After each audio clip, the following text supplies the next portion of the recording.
room. I know people have come in from Durban. Where's the Durban crew? Hello, Ignition Group. Hello.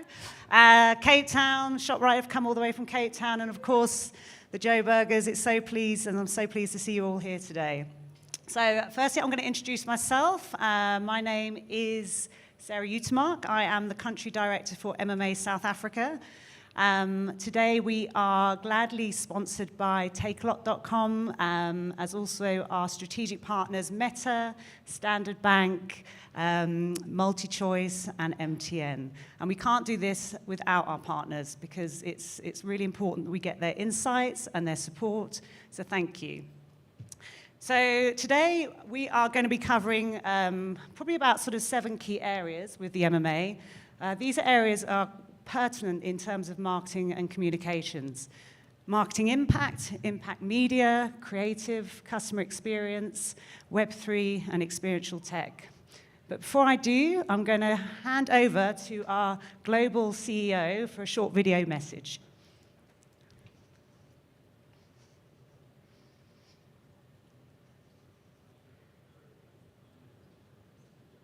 If we can hear him. Okay, so this is Greg Stewart. He is the MMA Global CEO.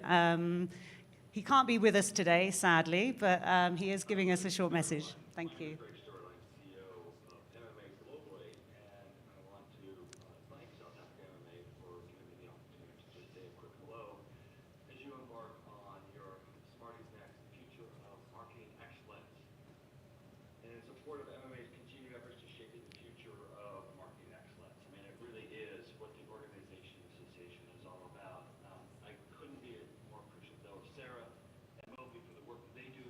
I couldn't be more appreciative, though, of Sarah and Moby for the work that they do to bring all of you together to create a better world for all marketers, all CMOs, and in particular the efforts of Vincent, Bruno, and Louisa on the board. And I understand that Rick Joubert actually is the organizer. Boy, I hope I got that right, or at least for MMA Smarties Metaverse. So thank you for all of your efforts. It really does take a large community in order to pull off any kind of event like this. I think we do. In fact, MMA runs upwards of 30 conferences worldwide, and I'm always astounded at our ability to continue to do that on a regular basis. Listen, it's very exciting for us to feature some of the great work that you're doing to really progress marketing into the future.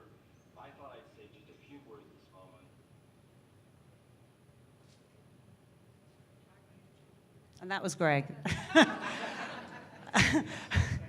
Looking very tired, different time zones. I think we got a bit more from him. My name is Greg Stewart. I'm CEO. Thank you. And I want to thank South Africa MMA for giving me the opportunity to just say a quick hello as you embark on your Smarties NEXT, the future of marketing excellence. And in support of MMA's continued efforts to shaping the future of marketing excellence. I mean, it really is what the organization association is all about.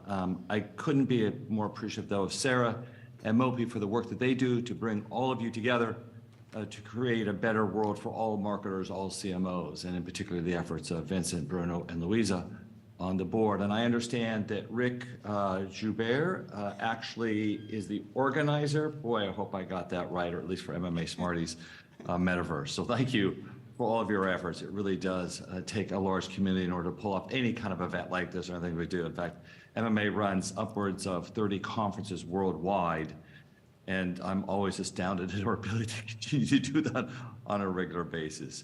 Listen, it's very exciting for us to feature some of the great work that you're doing to really progress marketing into the future.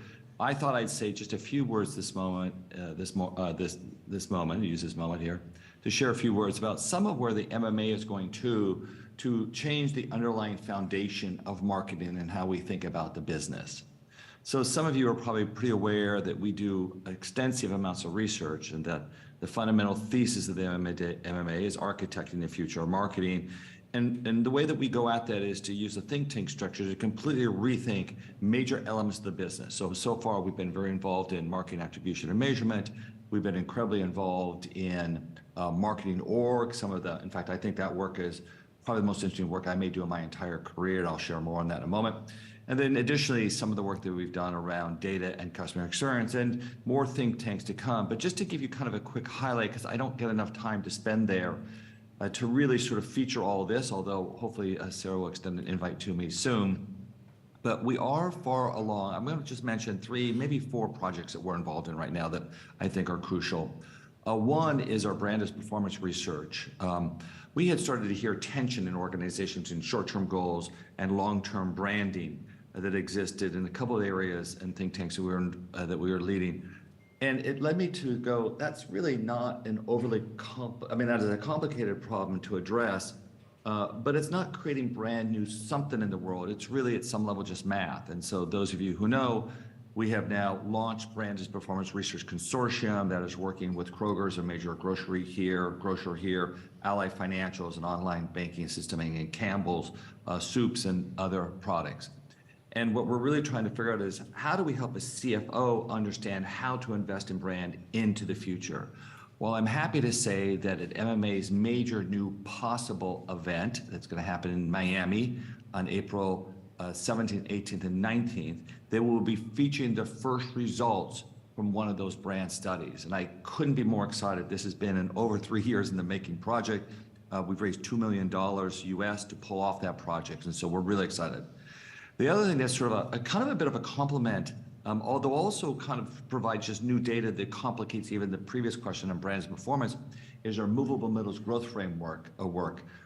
We had seen deficiencies in other growth frameworks out there, and it led us, well, it actually led the CMOs on the board to say, this something feels funny here. We don't think they're right. Why? So then we actually developed a brand new growth framework, of which there really had only been 3 in the world to date. So this is a 4th. And that we're finding now through some early research and study around that and assessing a brand's data that we could increase actual overall campaign performance by +50 to, it looks now to be double, +100%, just by rearranging your marketing against a new segmentation strategy.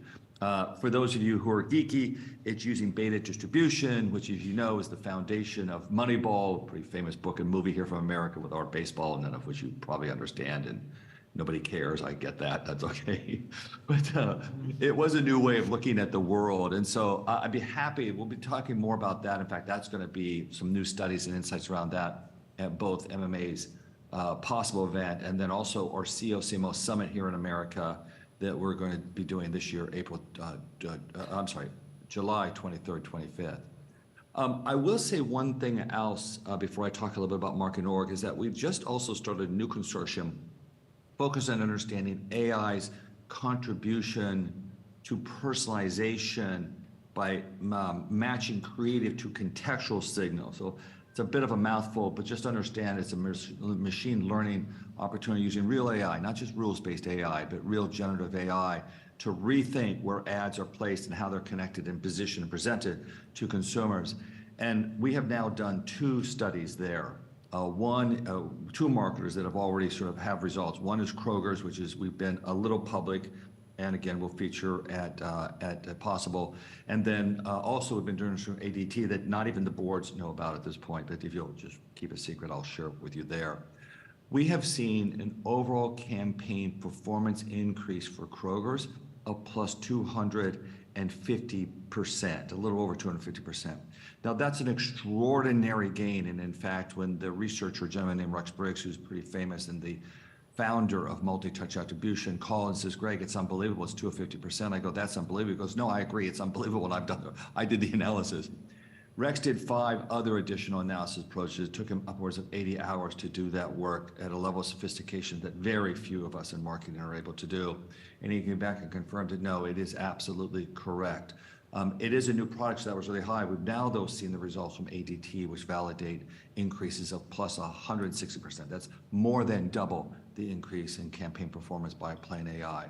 So you'll be seeing more studies around that from us. GM, Uber, and some other brands have agreed to do studies that we then will make those results public. So we're really excited about that. But it kind of goes to the core of MMA's thesis about what do we do to improve marketing.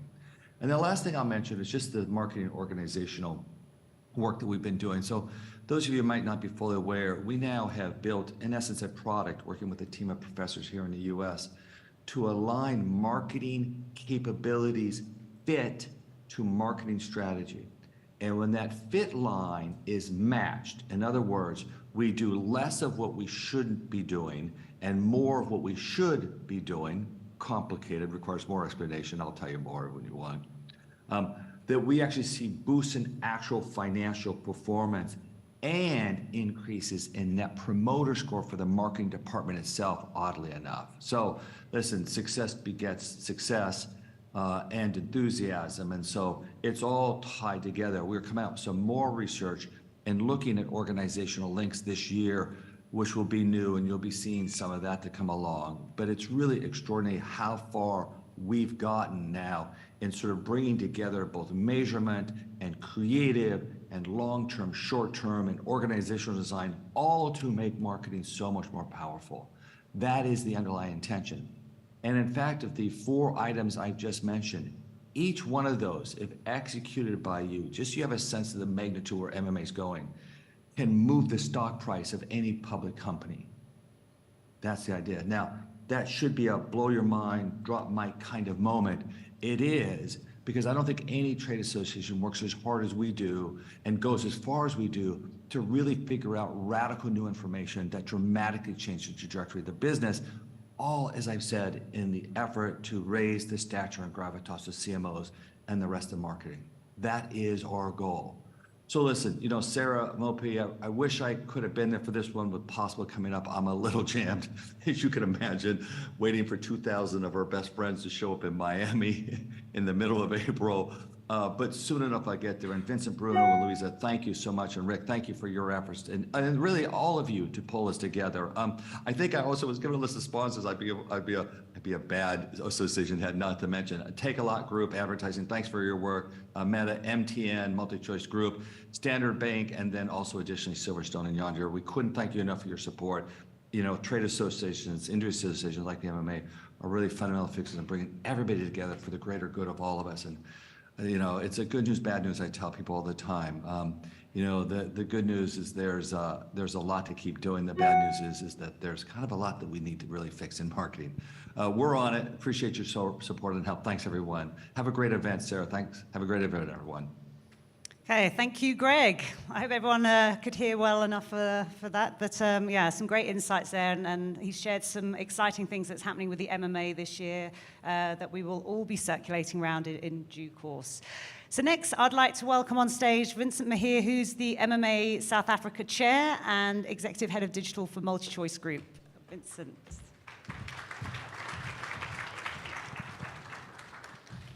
Thank you, Sarah.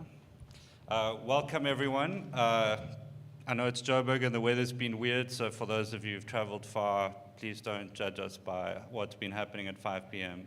weather-wise. I know a few of you have been pretty freaked out by that. Okay, so I just want to welcome everybody. I want to start by thanking our headline partner, Take a Lot, our strategic partners, MTN, Meta, Standard Bank, and MultiChoice, and then some special thanks to the MMA team, Sarah, Mpo, Louisa, and then the team from Yonder and Silverstone, and the production team at the back who've been here since, like, God knows what hour. It's literally evil to do that to humans. Thank you, guys, and I wish you no gremlins, bar the sound on that video, for the rest of the session. Without all of you, none of this would have been possible, and especially for our member organizations of the MMA. So I'm just going to talk a little bit about what the MMA is, for those of you who don't know. So I'm the chair for this year. My co-chair, Bruno, is sitting somewhere. Here he is. Bruno, do you want to just wave? So we're a global organization of passionate leaders in the marketing industry. And I've got to tell you, whenever I'm at one of these events, it is such an honor to be surrounded by such amazing people, such strong marketing leaders in this country. Our purpose is really to architect the future of marketing by working with our peers, our member organizations, so that we can share knowledge, build capability, and inspire and really drive creative performance through our entire agenda for the year. So we have an annual program. It includes events, workshops, think tanks, and awards. And as Greg mentioned, our members have access to some of the deepest and most current research and thinking in the marketing world. One of the things that really got me excited about the MMA a couple of years ago was this amazing multi-touch attribution model that was developed by some of the best thinkers in the MMA and their partner research agencies. And we took this into our organization, and we got absolutely amazing results. And it's kind of been the cornerstone of our thinking about audiences. The new themes that we're going to be looking at in South Africa, that we are looking at this year, are Web3 and customer experience, which is a bit of a local flavor. I'll talk a little bit about what we're doing there later on. And then every year we focus on organizational structure, and we work with marketers to understand what are the optimal organizational structures and capabilities to be fit for purpose in the changing landscape that we exist in today. I mean, for most of you, I'm willing to bet AI was kind of a backroom thing for you until November, when ChatGPT just suddenly broke through, right? And I think a lot of people would look at this year versus last year and go, you know what, the stuff we're thinking about actually is completely different, and it's only 4 months later, right? So how do you prepare, how do you foster the right culture to adapt to that rapidly changing space, while at the same time being carefully vigilant about not overinvesting in hype? So for us, the highlight really is the format of the Smarties this year. It's a big change. It's the first version of Smarties NEXT in South Africa. We're very excited about it because I think it brings a very nice kind of prequel to the Gala Awards this evening, and it really gives us space to share knowledge. And Sarah's worked with a level of intensity that frightens me to build the story arc of the presentations and the panels today. And hopefully you see the artistry at play in how well these things fit together and build thematically on each other. And then there's the big gala event this evening, where we recognize creativity, innovation, performance in the digital marketing industry. And in line with the Web3 theme, the one thing that we're very proud of this year is we're changing the way that we give agencies and brand teams recognitions for the awards. So every other award, it's like you get the thing, you go put it on the shelf, it gets dust, the lady comes and cleans the dust off, you know, every morning at like 7 a.m. It's there, but no one really owns it, no one has it. This year, everybody that entered who was a finalist or came to this event gets an NFT. If you're a finalist, that NFT is sort of like, it's not clear like whether you've won anything or not, but you've been there. And live in real time, as we're doing the awards today, that NFT is going to change to bronze, silver, gold, depending on what you got awarded. So I'm just going to pause there and say, if you're not aware of this, it probably means that you need to speak to someone called Matt. Where's Matt? Matt is at the back there. Maybe just stand up so that everyone can see you at the back. Go and find Matt during the break and get your team signed up for this. You don't need, Rick's going to talk a lot about this in the NFT panel, but you don't need like a wallet, you don't need anything. You can basically sign up with your email address, and it's going to create a wallet for you in the back, and you'll have your NFT, which proves on the blockchain that you're A, here, B, you qualified for an award, C, you got an award if you're awesome enough. So speak to Matt. He'll be available. And then in the evening, there's going to be QR codes on the tables that you can scan as well. Okay, but I'm not going to spoil what the panelists are going to talk about Web3. But I'm just going to do some highlights today around what's coming up. So we've got Takealot and Unilever talking about retail media performance. I saw ROAS somewhere there. That's exciting. Anyone who talks about ROAS deserves an award. Just a hint for anyone who entered anything that didn't talk about that. It's like business performance is really important at the Smarties. We've got this really powerful panel of like amazing industry people talking about audience strategy and identity, Salesforce, MultiChoice, and Standard Bank doing a triple header there. Hopefully it's good. Looking at you, Neil and Zuko. We're going to make it amazing. And then we're going to talk about customer experience in financial services, and then the Web3 and emerging technology section, where we're going to be making things real with case studies from some of the most innovative minds in the country. So it's a jam-packed morning, jam-packed evening.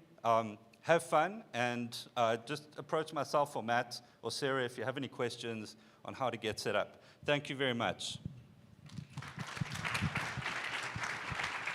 Thank you, Vince. Thank you for the very well detailed explanation of our agenda for today, and thank you. Next up is Louisa Mazinta. Louisa is the pillar, the cornerstone of MMA Smarties, who's been tirelessly working very hard over the last, actually 5 years as Smarties chair. So she's also the Chief Growth Officer for 42 Markets Group and our MMA Chair Emeritus. And I'd like to welcome Louisa on stage now. Thank you. Thanks, Sarah, and hi, everybody. It's wonderful to have you all here. So what I'm going to be doing is I'm going to be moderating a couple of panels. We've got Odette van Beek who's the head of advertising at Take A Lot Group, our main sponsor here today, and Kamesh Naidu who's the digital and e-commerce lead from Unilever Africa. If you would both like to come up to the stage and prepare yourselves. There you guys are.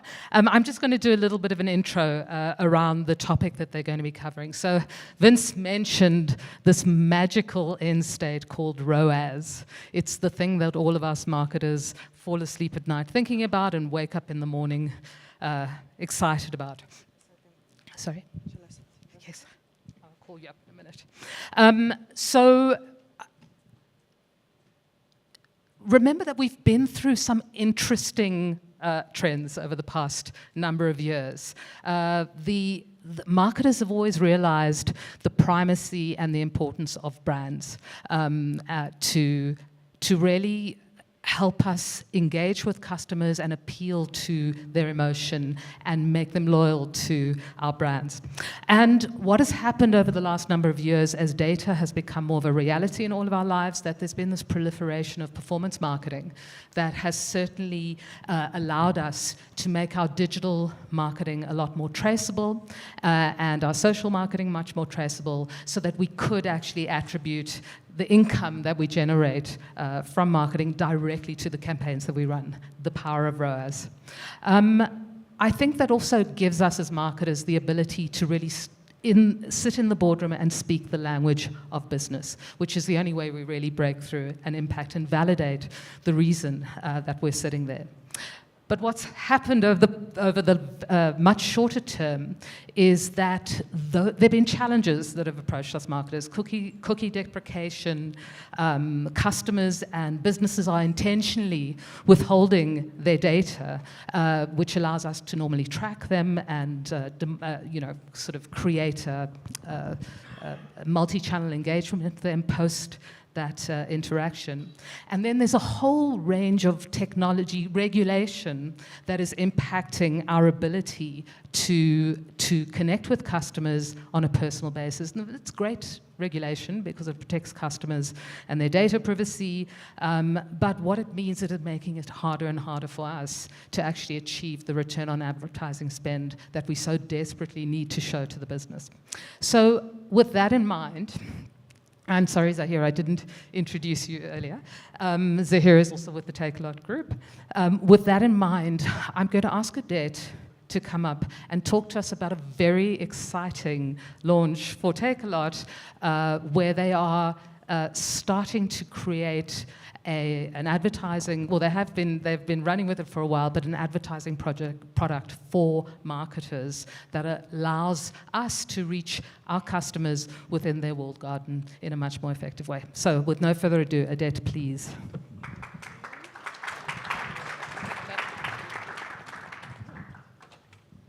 Thank you, Louisa. Good morning, everybody. I'm Odette van Beek from Take A Lot Group Advertising. And this is our launch platform, so we're very excited to be here. We've been running the advertising business for the past 3 years within the Take A Lot Group, so I call it our best kept secret, actually. And I'd just like to quickly introduce my team, who I have with me this morning. My ad team is sitting over here. Those are all my ad leaders. Say good morning, guys. And Zahir Brave, our head of product, who is working on some very interesting stuff. And then one of our very valued advertising partners, Kamesh because I always find that it's better when someone who's using the product tells the story of how effective it's been for them, rather than us just standing up here and talking about it. So we thought long and hard about how to launch this product to the industry, because it's been this, little kept secret where we work with advertisers in the walled garden. And we just thought that the Smarties would be a perfect platform, given the fact that we talk about ROAS and attribution every single day. It's in our DNA. And the Smartie Awards is all about, business impact. So this is the perfect platform. So Sarah, thank you for allowing us this opportunity. So retail media networks, are the darling of the ad industry. And McKinsey predicts that by 2026, it'll be worth $100 billion in ad spend globally. Of course, made famous by Amazon Ads, who currently represent 7.3% of overall online ad market.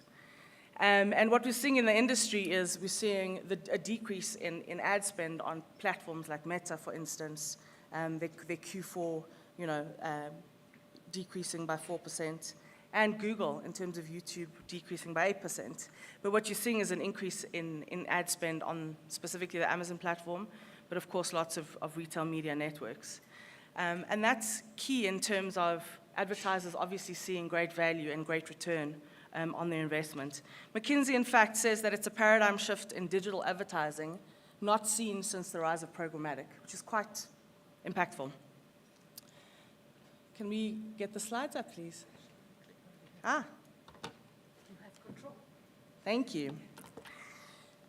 So what we have in the Takealot Group is we're building a retail media network, and our core ethos is to drive value for our customers from an advertising perspective. So there are a lot of tailwinds that are driving the success of retail media networks, and Takealot is no exception. I think Louise has touched on a couple of them, but let me just reiterate what she said. We know that the deprecation of third-party cookies is coming. We know that Google's given us a little bit of a respite, but that it is on its way. And that really, does hamper our ability to retarget in the wild. We know that the protection of personal information, and specifically the Mac OS changes from a privacy perspective, have been very impactful. In fact, 62% of iOS users making use of app tracking have opted out of tracking, and that's a big number. We also know that ad budgets are being diverted more into walled gardens because they're a good idea. You have highly engaged customers who are in shopping mode, who are searching on your sites. They are very close to the moment of truth. So in terms of conversion, it drives high conversion rates. We have a lot of data on these customers, and we are able to retarget them because we have a direct relationship with them. And we have a lot of insight into what they buy, when they buy, and how they buy. The other thing that we've created, and we call it RPM, which is revving up your performance, is our self-service platform where brands like Unilever can go in and actually performance market their own campaigns. So with sponsored product ads, which is our flagship product, as well as the launch of keywords very recently, we've seen a huge increase in advertising performance on the site. We're also very, very shortly going to launch an agency portal where agencies can go in and self-serve and do their own performance marketing as well. So that's the RPM platform. In terms of what people are achieving on the site, 40% of our merchants achieve an ROI of 20 plus, and 17% are achieving ROIs of 50% plus. And that's the ROAS on the site.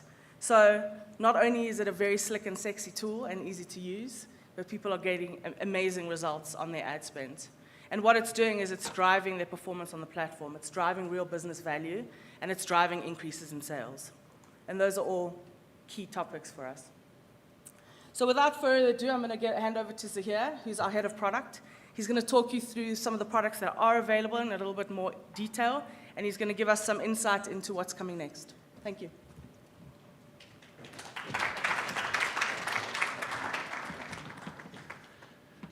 Thank you very much, everyone, and welcome to the Smarties. It's lovely to be here.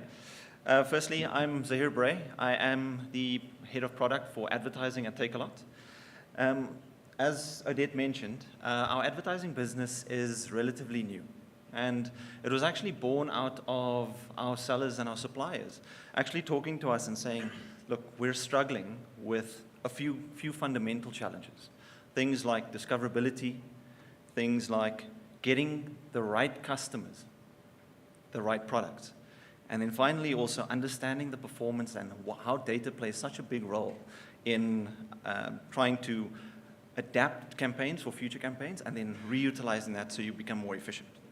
So over the past few years, we've added a variety of different strategic assets across the Takealot platforms. And each of these assets are basically a tool that advertisers can use to be able to achieve their goals, whether that be the awareness side of it, whether that be the engagement side of it, or even the conversion side of it. So one of these products, and Odette had mentioned it, is sponsored product ads. And it's our first sort of our flagship tool that we're going into and launching to the South African market. So I think if we look at those three challenges, firstly, discoverability, the product basically helps drive the putting products in front of our customers, right? If you think about the customer journey, there's different touch points. When somebody searches for a particular product, they may not know exactly what it is that they want or what they need. And at that particular point in time, we've placed sponsored products in those strategic locations so that you can have your products discovered. It provides alternatives and options for customers in that discovery phase. So that's the first one, first placement. If you think about at the top of search. When the customer goes through different parts of the journey, they click on a product, they land on the detail page, and maybe they're going through it and looking at reviews. Perhaps the product is great, perhaps it's not that great, but we also present alternatives there. And if they may have missed the products, the related products, we then, and they've added the specific product to cart, we then present it there as well. So there are key locations that we've created for this. Looking at the second challenge, which is to get the right customers, the right products. Our system uses algorithms to be able to present these products for these customers. But with that, there's only so much fine-tuning that you can do. The algorithms only know so much. So what we've done and what we've launched is keyword selection and bidding. This is a tool for advertisers to be able to fine-tune their campaigns and actually say, these are the products that these customers need so that you target the right audience and drive conversion. And then finally, we know how important data is. Data, to understand the performance, you need those data points, whether that be your impressions, your clicks, your cost per click, and also what the return on ad spend actually is. So once you have all of those things, our platform is self-service and also presents all of the data to you on demand. So I think with that in mind, it sounds good, right? Anybody, I think we got an award for ROAS? Yeah. But it's good to talk about the platform. But I actually don't want to talk about it.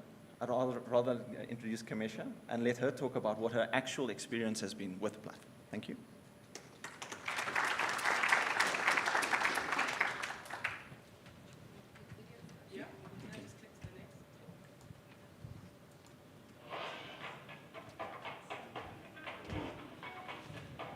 My name is Kamesha Naidu. I'm the Africa Digital Commerce Lead for Unilever. The Takealot Group advertising RPM is a first for South Africa. They're the first to launch a self-service model, and because of that, they've gained first-mover advantage. Search excellence is essential to fulfill e-commerce ambition, and they've really understood this by providing suppliers with a vehicle to drive consumer add to basket. Sponsored search or sponsored products is recommended globally as the #1 prioritized on retail media channel. It sits in the convert stage of the consumer journey and has the power to directly influence consumer checkout. One of the biggest benefits of the platform is the innovative team that sits behind it and their willingness to partner with the supplier. The second benefit is that the platform is live. You can track your campaigns as well as make improvements and changes to optimize your investment in real time. We've found the platform very easy to use. We've had lots of team changes and have had to bring people in to assist, and they've been able to pick it up and run with it almost immediately. The system is quite intuitive and you could probably click your way to success. However, the Take A Lot team have been very helpful in providing resources such as webinars, learning materials, as well as hosting all the materials on the platform. Unilever partnered very early on with Take A Lot on sponsored products. And over time, as their capability has grown, so has our success.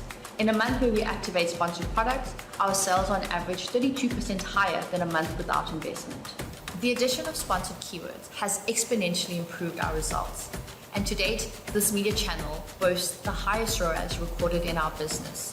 On average, we see a ROAS of 19.51 Rand, which is on par with the leading global marketplace, which boasts a return of €0.08. Research shows us that 80% of shoppers don't click beyond the first page. So if you win the first page, you win the click. Paid search captures shopper intent, and I would advise any brand to invest behind sponsored products to ensure their ongoing presence and effective conversion.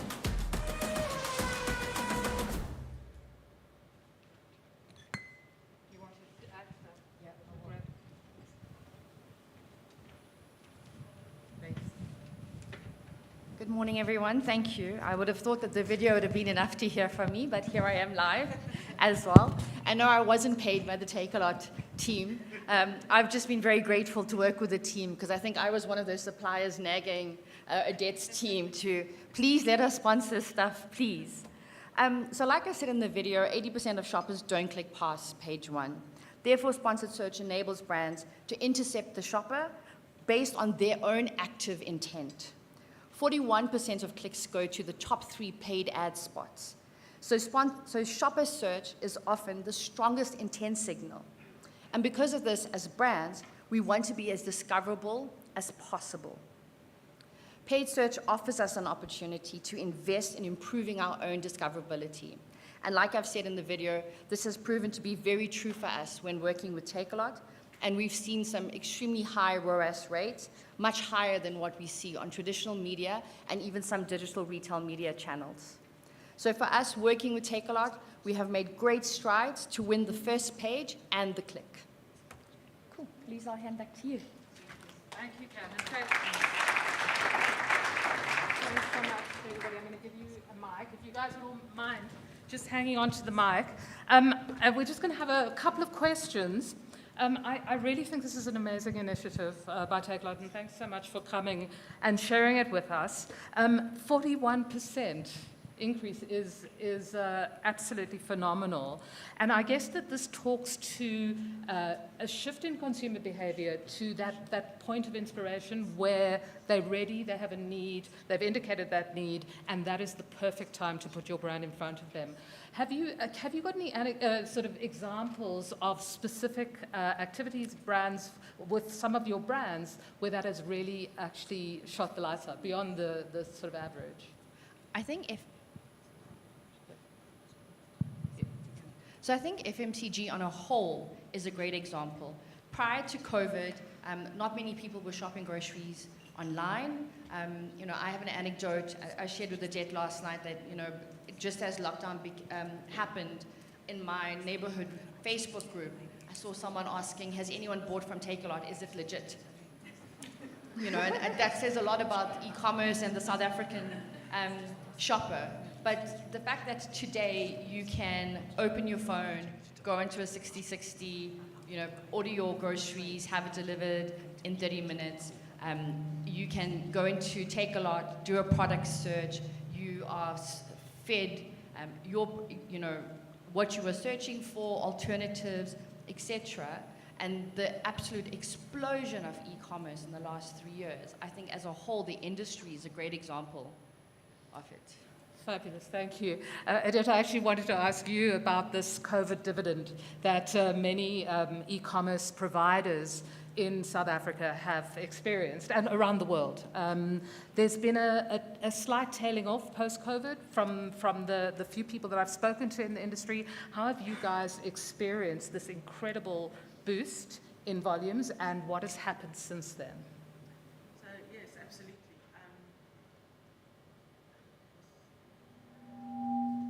No, yes. Hi. So absolutely, during COVID there was a massive spike because obviously e-commerce was the only way people could get things delivered. And we have seen a correction. We absolutely have seen a correction. But I think for a lot of consumers, it's changed the behavior permanently. And what we've seen specifically in the FMCG categories is that people are shopping online as they were, not to the same degree as within COVID, but certainly it has changed habits. We've also seen, obviously, from an on-demand perspective, because Mr. D and Superbalist are part of the group, we've also seen from an on-demand perspective that need has grown. Having launched groceries quite recently, we're also seeing a great demand and spike in demand from an e-commerce perspective. On the FMCG side, in terms of shopping, anything you can imagine, yes, we've seen a correction in terms of the overall Takealot group, but e-commerce as a whole has seen a lift, which we hope is permanent. Yeah, I think we all certainly personally experience the need for instant gratification, and I need it now, which is an amazing proposition. Zahira, I want to touch on something you spoke about, which was the algorithm, and the fact that you have access to a huge amount of data in terms of shopper behavior, shopper preferences, what's working, what's not. Are you guys looking at implementing some form of AI or some form of intelligence to help you sort of analyze and manipulate that data so that it is more valuable to marketers in real time as time goes on, as you enrich it? Yeah, thank you for the question. So from an AI perspective, everybody can hear me? Yeah. From an AI perspective, I mean, we do have a lot of data available. And a lot of that data we're actually already utilizing within our algorithms currently. If you think about every search that we currently do on Takealot, or every customer that does a search on Takealot, every event is actually tracked. Every event then adds to the algorithm, and we present different products to you guys so that it's more personalized. And that's for us, I suppose, it's understanding what that customer journey is and actually utilizing that data to provide quite a rich experience. And as we know, the more personalized you become, the higher the chance is that you actually convert as a customer. So throughout all of our platforms, all of our development, we are utilizing all of those things. And something I'll speak about a little bit later on is some of the additional things that are coming, things like our data clean room solutions as well. Okay, I'm making a note to ask you about those. So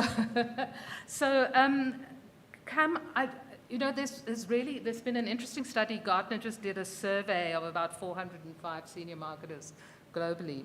And one of their key findings is that what's having a real impact on well-known brands is shifting consumer behavior. So obviously with inflation driving cost-cutting behaviors, consumers are going more to generic house brands, etc.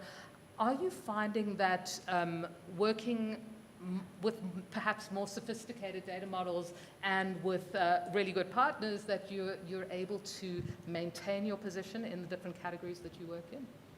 Yeah, I think especially in the current economic climate, shoppers are downtrading, brand power is so vital and such a big focus for many big companies. And wherever you can capture that shopper or consumer intent, it's super important. Like I had said, earlier, when you are working with a retailer, when you are partnering on sponsored search, you are getting that shopper at that point where they are intentionally looking to make a purchase. So for us, as a brand like Unilever, where our brands are synonymous with South Africa, it's super important for us then to serve these shoppers brands that they know, they've grown up with them in their home. And so, this digital platform really, really enables us to try and elevate our brand power. Wonderful.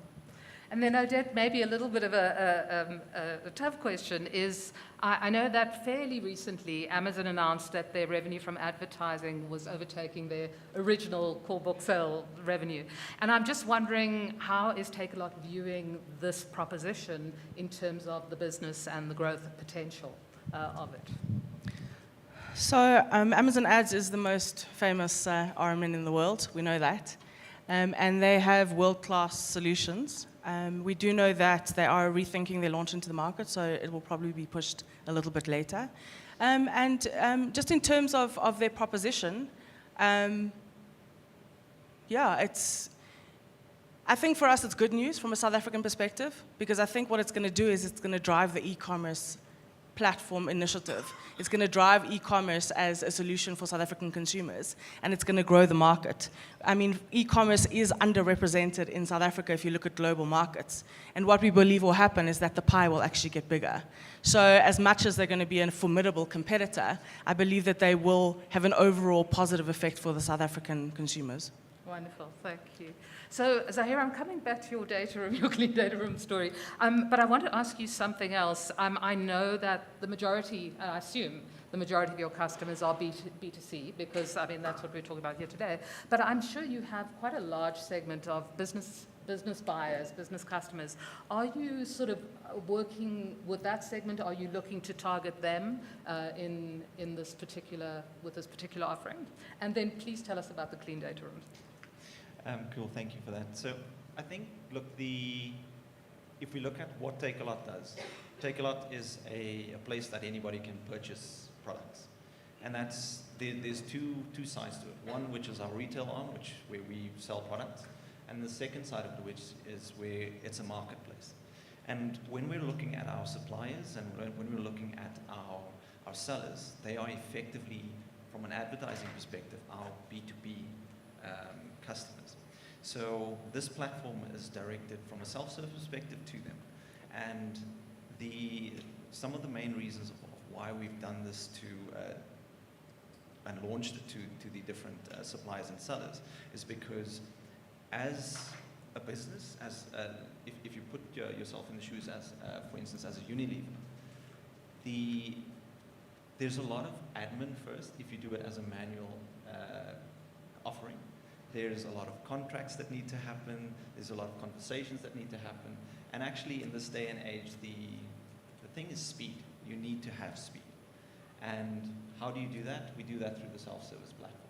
So to answer your question, just coming back from B2B, we have had our B2B customers in mind as the primary. Wonderful. If I may add to that, our B2B or marketplace seller business is currently about 50% of our sponsored ads business.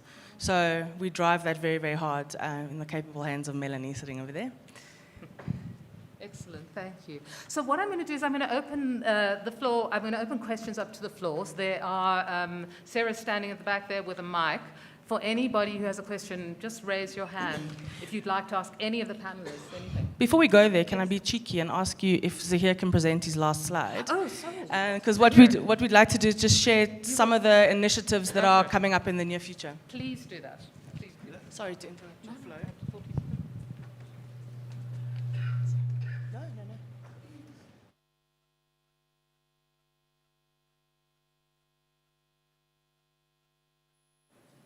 A little bit about sort of what's coming next. We've talked about sponsored products, and something that we're going to start doing now, we do have quite a lot of different inventory and different assets there, and some of the things we're going to be doing is enhancing some of those assets. So specifically around the display side of the business, which is very much targeting the awareness specific side of it, we're going to make that self-service as well. So currently, you can't buy a search banner or a homepage banner without going through to our teams. We're going to make that available through our self-serve platform. And the other thing about the display banners, typically you get your impressions, your clicks, and that's about it. We're going to make available some of what the costs were, as well as the return on investment. So if you're thinking about how does a piece of artwork actually perform, does it really resonate with the market? That kind of data will be available to you as well. So you'll be able to see that. The second side of it, and I talked a little bit about the clean room solution. If you guys don't know what the clean room solution is, it's basically a place where you can put your data anonymized, safely and securely, and overlay the data. So we as Takealot, we're going to be creating this data clean room, putting our data across all of our group data sets into that clean room, and then make that available to different clients who actually want to partner with us. So what that means is that you can take your customer data, fully anonymized, overlay that data with our data to actually see maybe where the overlaps are, and then find the right audiences, or maybe lookalike audiences, so that you can reuse that and retarget, and actually grow the pie a little bit more. I think the third thing, which Odette mentioned, was the agency-focused portal. Everything that we've done so far has been with a specific supplier or a seller in mind. What we're doing now is creating an agency-focused portal, and all of those things will come with the requirements that agencies have, whether that be the reports that you need, driving the performance reports, understanding running multiple campaigns for multiple brands across multiple different platforms. So all of those are coming. And finally, we're also going to be doing a customer insights report and customer journeys that we are going to provide. So all of those little exciting things are coming. And as a final note for us, there's something that we firmly believe in, and you've probably seen it on the Takealot site a few times, probably heard it in media. We believe in driving value for our customers. That's our B2B customers as well as our B2C customers.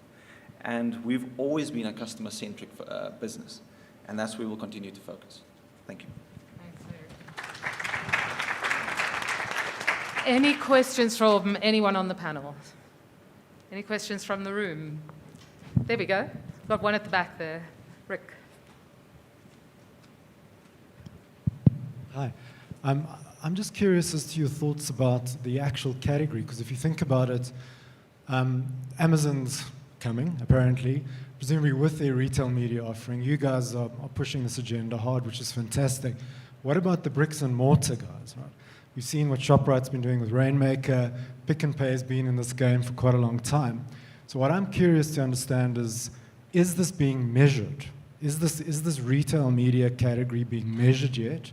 Do we know like what sort of share of media spend it's consuming today? And if not, like is anyone like Nielsen or anyone else doing anything about that? Who'd like to take that? That's an interesting question and very high on our agenda. So currently, no, there isn't a formal measurement of the retail media space. And yes, there is a lot of noise. It is a position that we're hoping to take in the industry, just from a thought leadership perspective.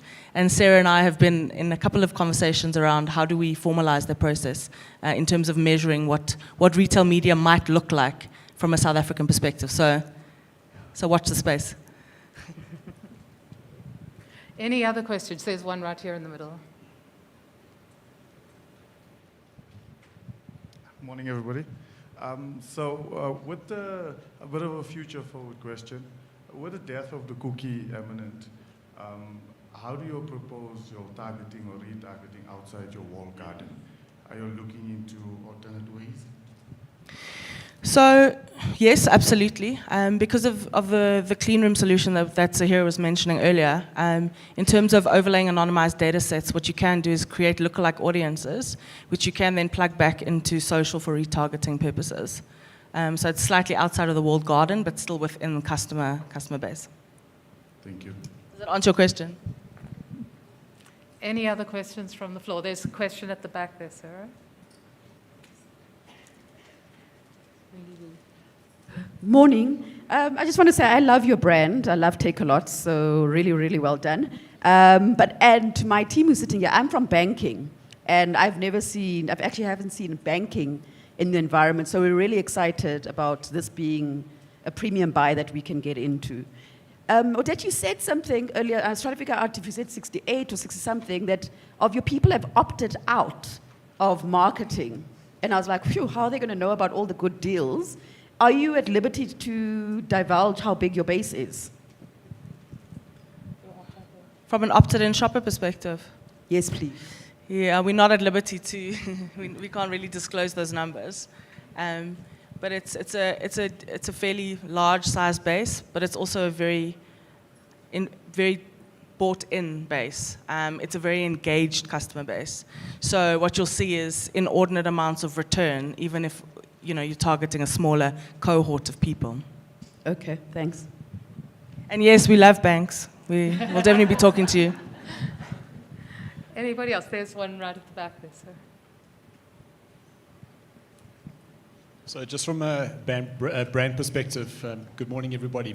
Is that my question now goes that now we can go and start spending money to purchase ads, but then the question starts coming in is that if we get in early enough and we start partnering, do we then start getting preferential preference over some of the brands that we're competing against? Or then does it become whoever has the biggest bank check is essentially going to be put to the top of the list? So it's basically Google in a walled garden. It's a typical SEO performance play. It's on an auction basis, and via keywords you can bid on how you're going to get to the top of the search. It's exactly the same thought process. It's SEO in your pocket. Sorry, I'll also just add to that. So look, I mean, from a brand perspective, I can completely understand your position on that. But I think also for us, we're very customer centric in how do we offer the best offering for our customers to drive that sell through and drive those sales. So if a customer is looking at, say for instance, your brand, and they don't interact with it, we don't show ads for them after a while, because there's no point in actually doing that. So in that competitive environment, and you guys are very well aware about what the competition is like, we also drive a lot of how can we provide the best customer experience on both the advertiser side as well as on our customer side. Thank you. Yes. There's one more over there, and then we're going to come to you. Hi. My question is, the stat that you listed, that 68% of your users have opted out for marketing, is that just direct marketing, or does that also include cookie consent?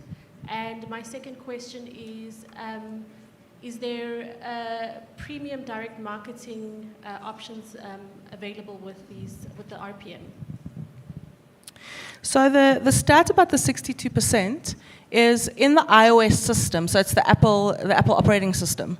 Within the Apple operating system, people who make use of app tracking at all have opted out of app tracking. So when you download an app, it'll ask you whether you allow it to track you outside of the app.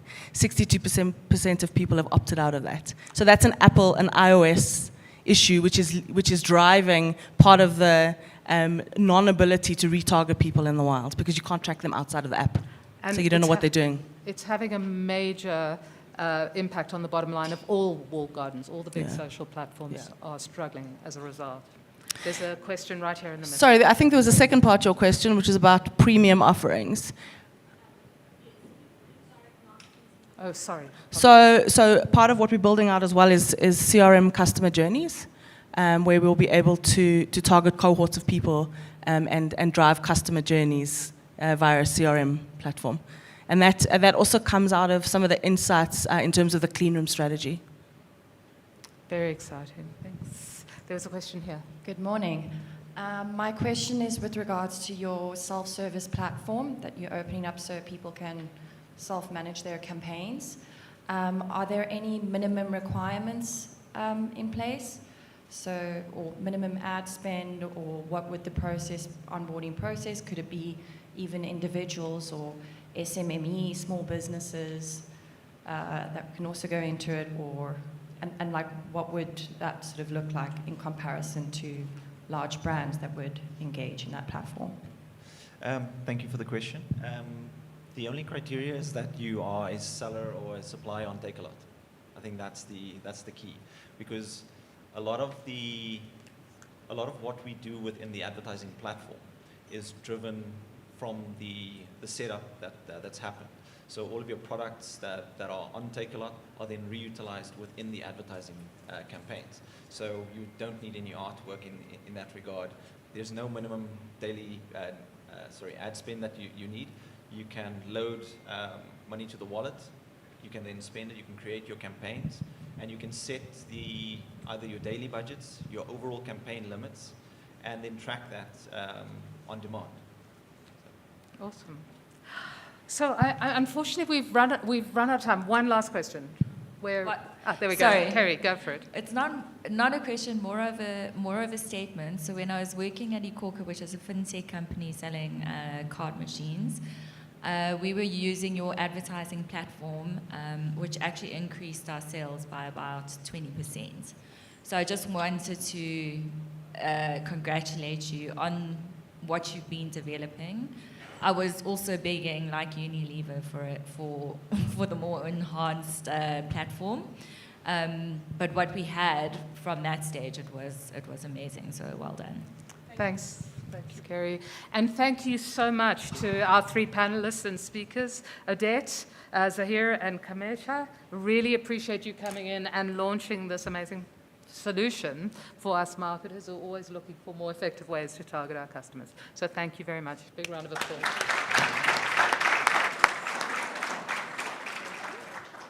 So, Sarah, you're going to introduce the next. Great.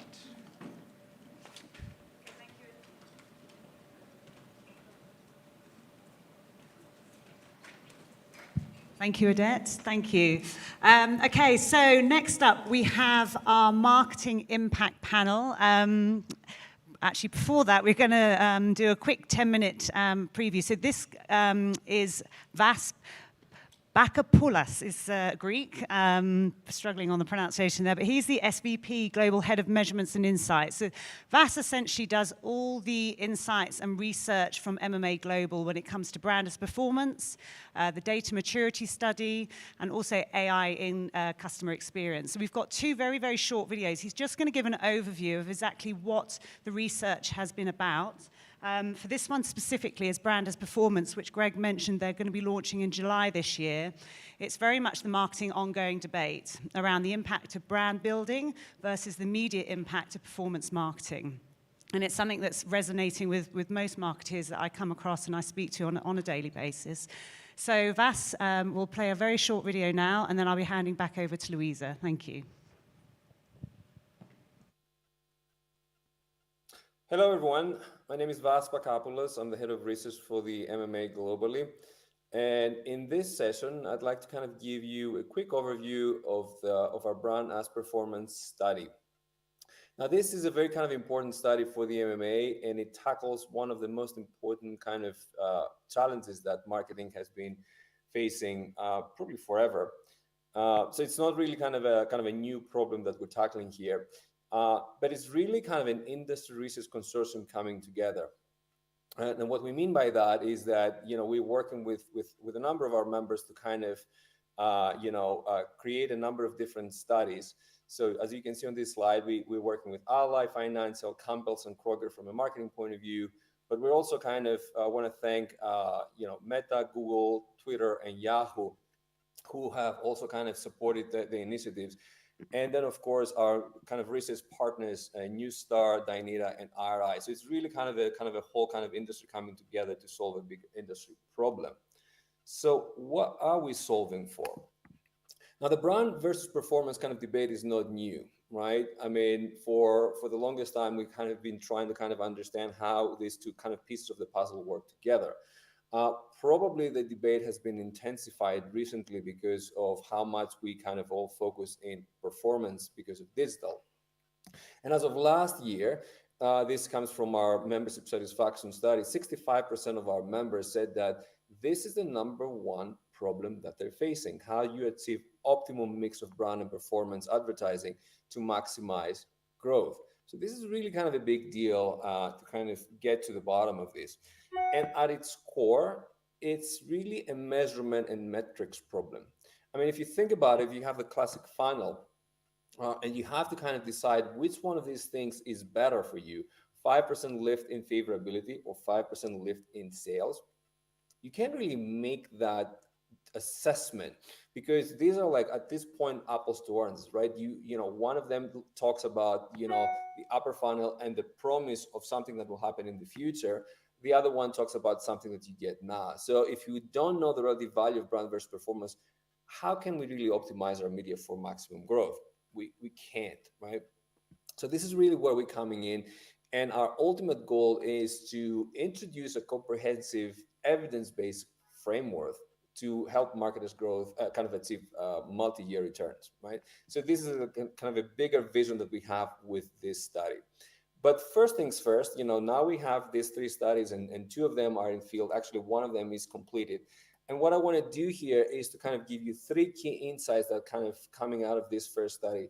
And I think these are important kind of insights that help us even rethink the way that we approach brand. Now, what are these? The first one is that we have managed to assess and quantify the value of brand favorability. And we actually have proven that it's an annuity. An annuity is something that kind of obviously pays dividends down the line. Now, what do we mean by that? Coming out of this first study, you can see that, you know, favorable customers, people who actually non-customers, people who are favorables about your brand are much more likely, up to 6 times more likely to convert compared to non-favorables. So you can see that this, you know, building that favorability kind of creates kind of an annuity kind of effect. It kind of gives you dividends down the line. So that's, you know, fact number 1.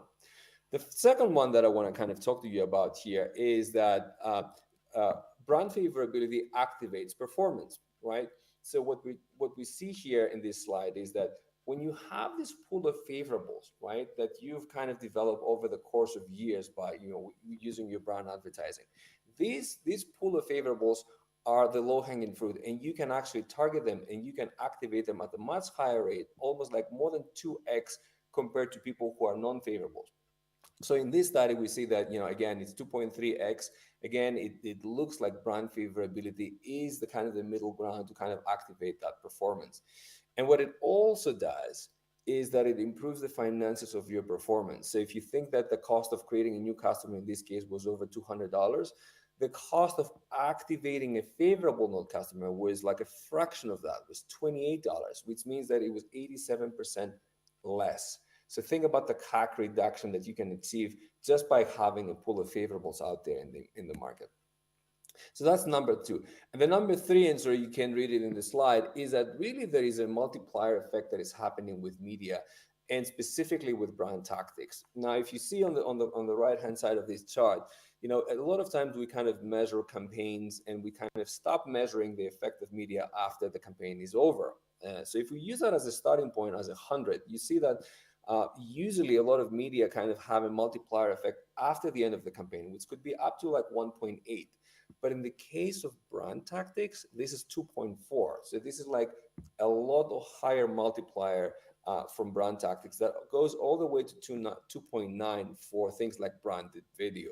So these things kind of pay dividends down the line. I think that's kind of the key message here. So just to summarize, 3 numbers. Brand favorability is an annuity. We saw the 6x. Brand favorability also improves the economics of performance by dramatically reduced CAC. And it also kind of, the brand tactics also have this kind of long-term media multiplier that we talked about. So again, these are very preliminary results. Please kind of feel free to kind of join us and learn more about BAP at our website. And we're going to be releasing more insights down the line later in this year from our studies with Ally, Kroger, and Campbell's. So I hope that was interesting. Thank you very much. Hello. But yeah, it's fascinating the work that the MMA is doing, and we are looking forward with great anticipation to the results of this initial brand performance study. It really does validate for us as marketers who understand that the brand is such a key asset that we own and that we need to build and nurture it because it does deliver preference, particularly in economic times, like I mentioned earlier, like today, where customers are becoming more conscious of costs and are really cutting down. So the more you cement your brand in your customer's mind and heart, the more effective, as the data shows, you can be. So We are heading on to our second panel. And I would like to invite our panelists, Vincent Mayer, who's the Executive Head of Digital at the MultiChoice Group, Neil Price, the Head of Salesforce at Standard Bank Group, and Zuku Mdwaba, who's the Area Vice President and Africa Leader for Salesforce. And what we're going to be talking about, big round of applause for our fabulous panel. You can sit anywhere you want. What we're going to be talking about now, we've had a little bit of an overview of the marketing and media space. We've learned a little bit about brand as a performance driver. And now we're going to dig into the stuff that I get very excited about, which is really the data and how do you shape the future of audience and identity when it's becoming harder and harder to gather data about our customers' preferences, their behaviors, and actually create the insights that you need in order to act on that data. So what the panel are going to be talking about today is what does it look like to build a first-party or audience strategy from the ground up, and where, and I'm going to ask you about this later, where should it sit in an organization? Who really should own the customer or own the data on the customer?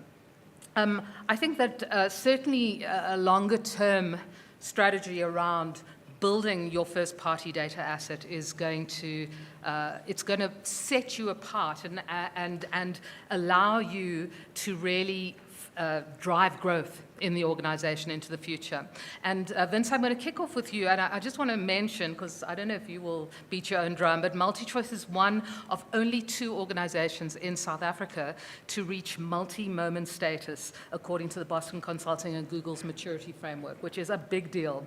So I would love, I think that deserves a round of applause. So Vince, if you wouldn't mind, please share with us a little bit about the MultiChoice journey on your successes in implementing a first-party audience strategy. And you're welcome to come up, and the slides are clickers here.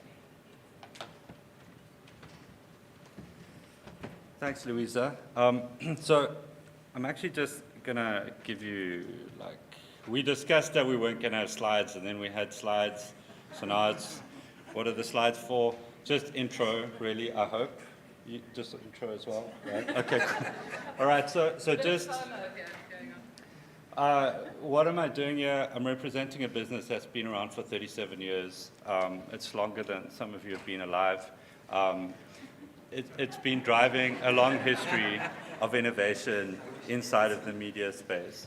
It's pretty big, services 40 different broadcast languages across 50 markets, and across OTT, DTT, and DTH, right? So DTT is not a very big thing in South Africa, but in the rest of Africa, a lot of people use this, and we have a product called GoTV, which I don't know if a lot of you know about, but because it's not really available in South Africa, but it's a DTT product that is very similar to DSTV, digital terrestrial television. So I don't know. If you're not in that space, don't worry about it.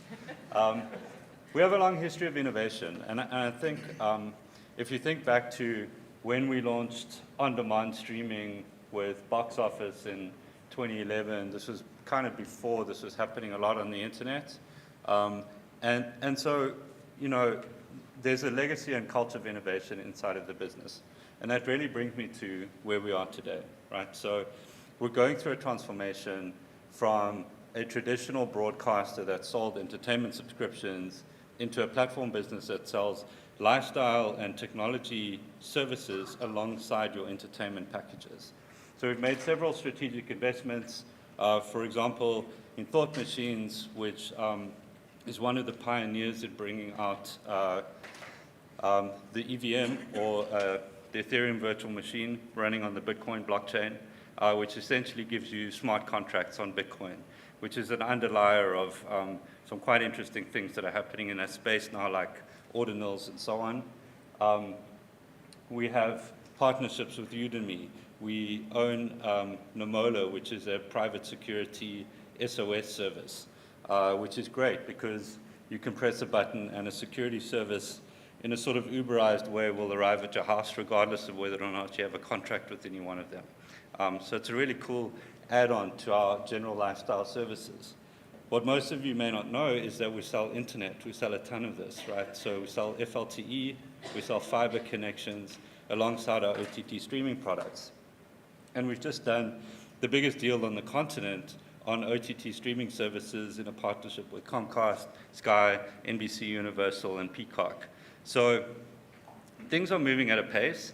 And the question then is, how do you orchestrate your marketing audiences, your marketing technology, your marketing practices to now go from, you know what, we're going to tell you what to watch on TV tonight, to spanning across all these different product categories, and they're quite diverse.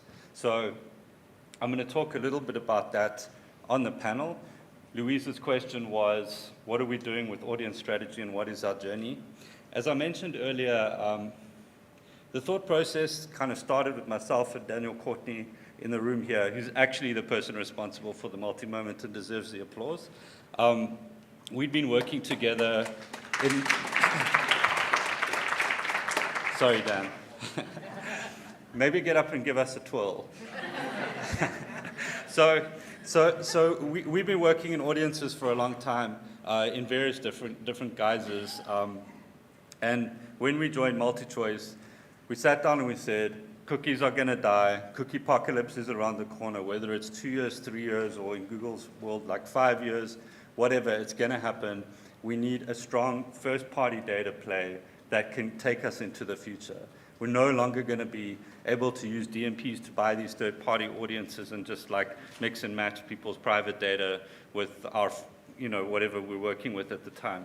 So we started on this journey, and I think a lot of us, certainly in the corporate marketing space, have gone from, we're going to either get Crux or Blue Kai, and we're going to go deep into DMP, we're going to realize it doesn't really do what we want, we don't get the match rates we need, etc. Colleagues like Zuko are going to buy the DMP, delete it, and replace it with amazing tech like CDPs, and that's the journey. So a lot of us are on an automated marketing journey, and we're still very early in that journey, right? The power of what we can do in terms of cross-channel orchestration with these platforms plus AI is going to give us a massive, massive capability that we haven't even really begun to scratch the surface. So I'll just leave it at that, and then Louisa can ask more questions.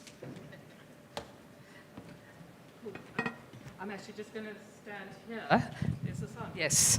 So, Neil, I'm going to ask you to share a little bit about what Standard Bank has been doing in this space, because you've also been working on it. I think you're a slightly older brand, like over 100 years? 160-year-old. 160 years. So here's the 160-year-old talking about customer data and how you've progressed on this journey. And just click on the green button. I've just got one slide, actually. But I see Vincent was telling you about MultiChoice, but I presume many of you know about Standard Bank. We're in 27 countries, 20 on the African continent, the biggest financial services player in Africa. Africa's our home. We drive our growth. Our balance sheet's just under $2 trillion. We have, I know in Salesforce, I have 18.3 million customers. Lindy Liu can help me with some other stats that are relevant, but I think 20 countries, 18 million customers, biggest financial services group in Africa. What I wanted to show you here was, and I actually just love being with marketing people, because I'm actually a left-brain guy. I'm an accountant. I love stats. I love all that other stuff. Lindy Liu is the retail CMO. She's the real deal. She makes up for what I lack in creativity. So whatever I can't help you with, but I think I'm glad that you guys want to talk about data and statistics.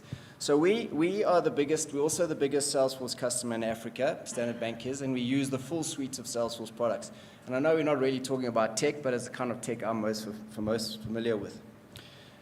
So this is this diagram, that the way I see life. And so we start with recommendations. We use the data to figure out what is the next best thing we should sell you. And then, we're obviously a bricks and mortar bank, and we've got people that you can speak to. But obviously the holy grail is to have a purely digital flow, because then it's scalable at the lowest cost.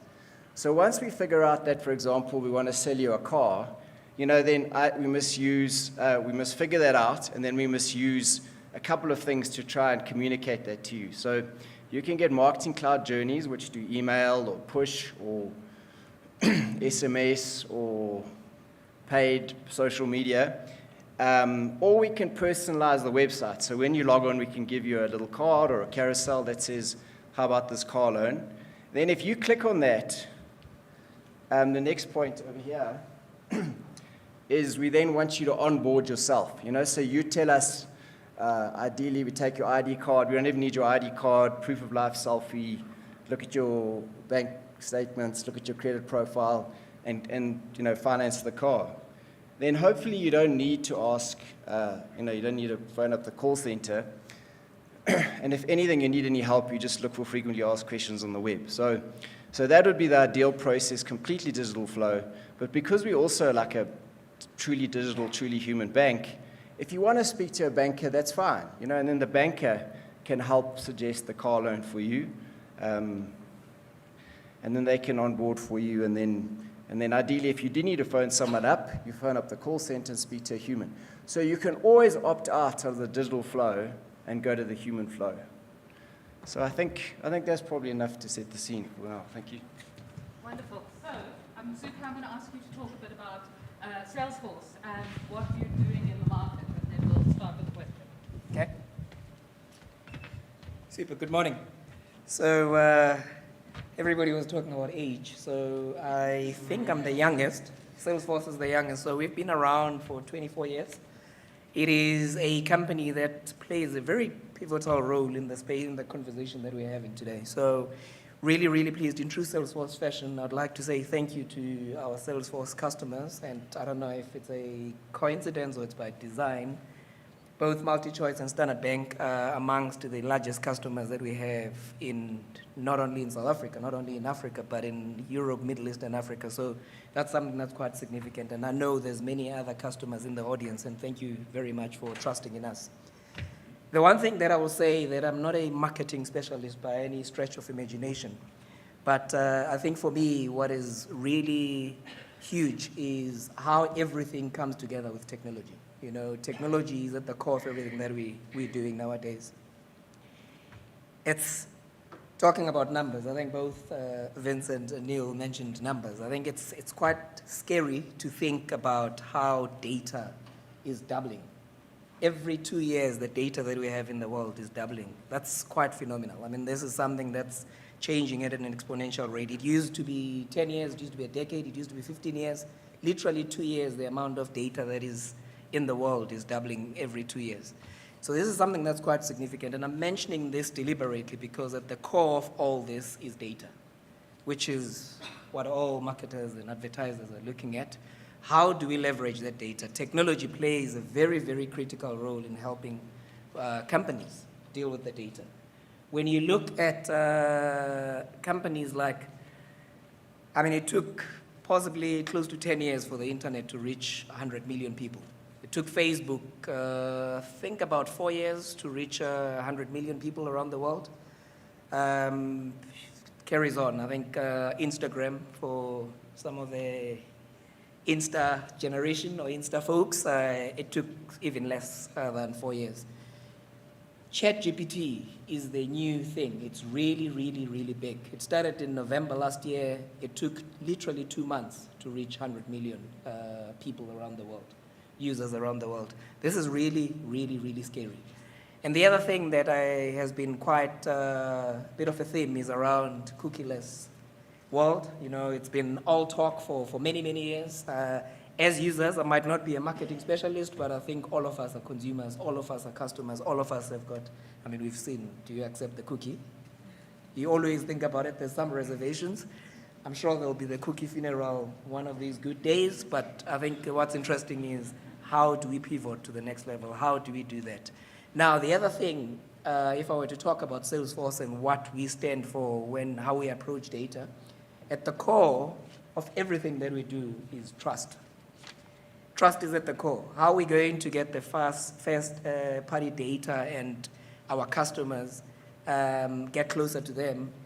They need to trust us, what we're going to use the data for. So I'll pause on that, Lisa, if you don't mind, and then I'll answer the questions. Thank you. Thank you so much, Zuka, and thanks to all of our panelists for giving us some really great intros. So I promised Vince I wouldn't ask him a hard question, so I'm going to keep this one really simple. So I think that it's really, this is the thing that we have been talking about as marketers for decades, is how do you build a really powerful understanding and insight into who your customers are, what they want from you, and when are they going to be ready to actually take that next best action that Neil so eloquently told us about. Vince, I want to talk to you a little bit about, I know you've been through quite a journey. Where does the ownership of this sit in an organization, and where does it sit, where should it sit, in your opinion? That's really a complicated question, actually. Thanks, Louisa. I lied, sorry. Right, so Louisa was talking about the Gartner study earlier. The other thing that they found, talking to those CMOs, was that those who said that they were not working cross-functionally were reporting a 25% increased ROI on marketing, which is a kind of a fascinating number, right?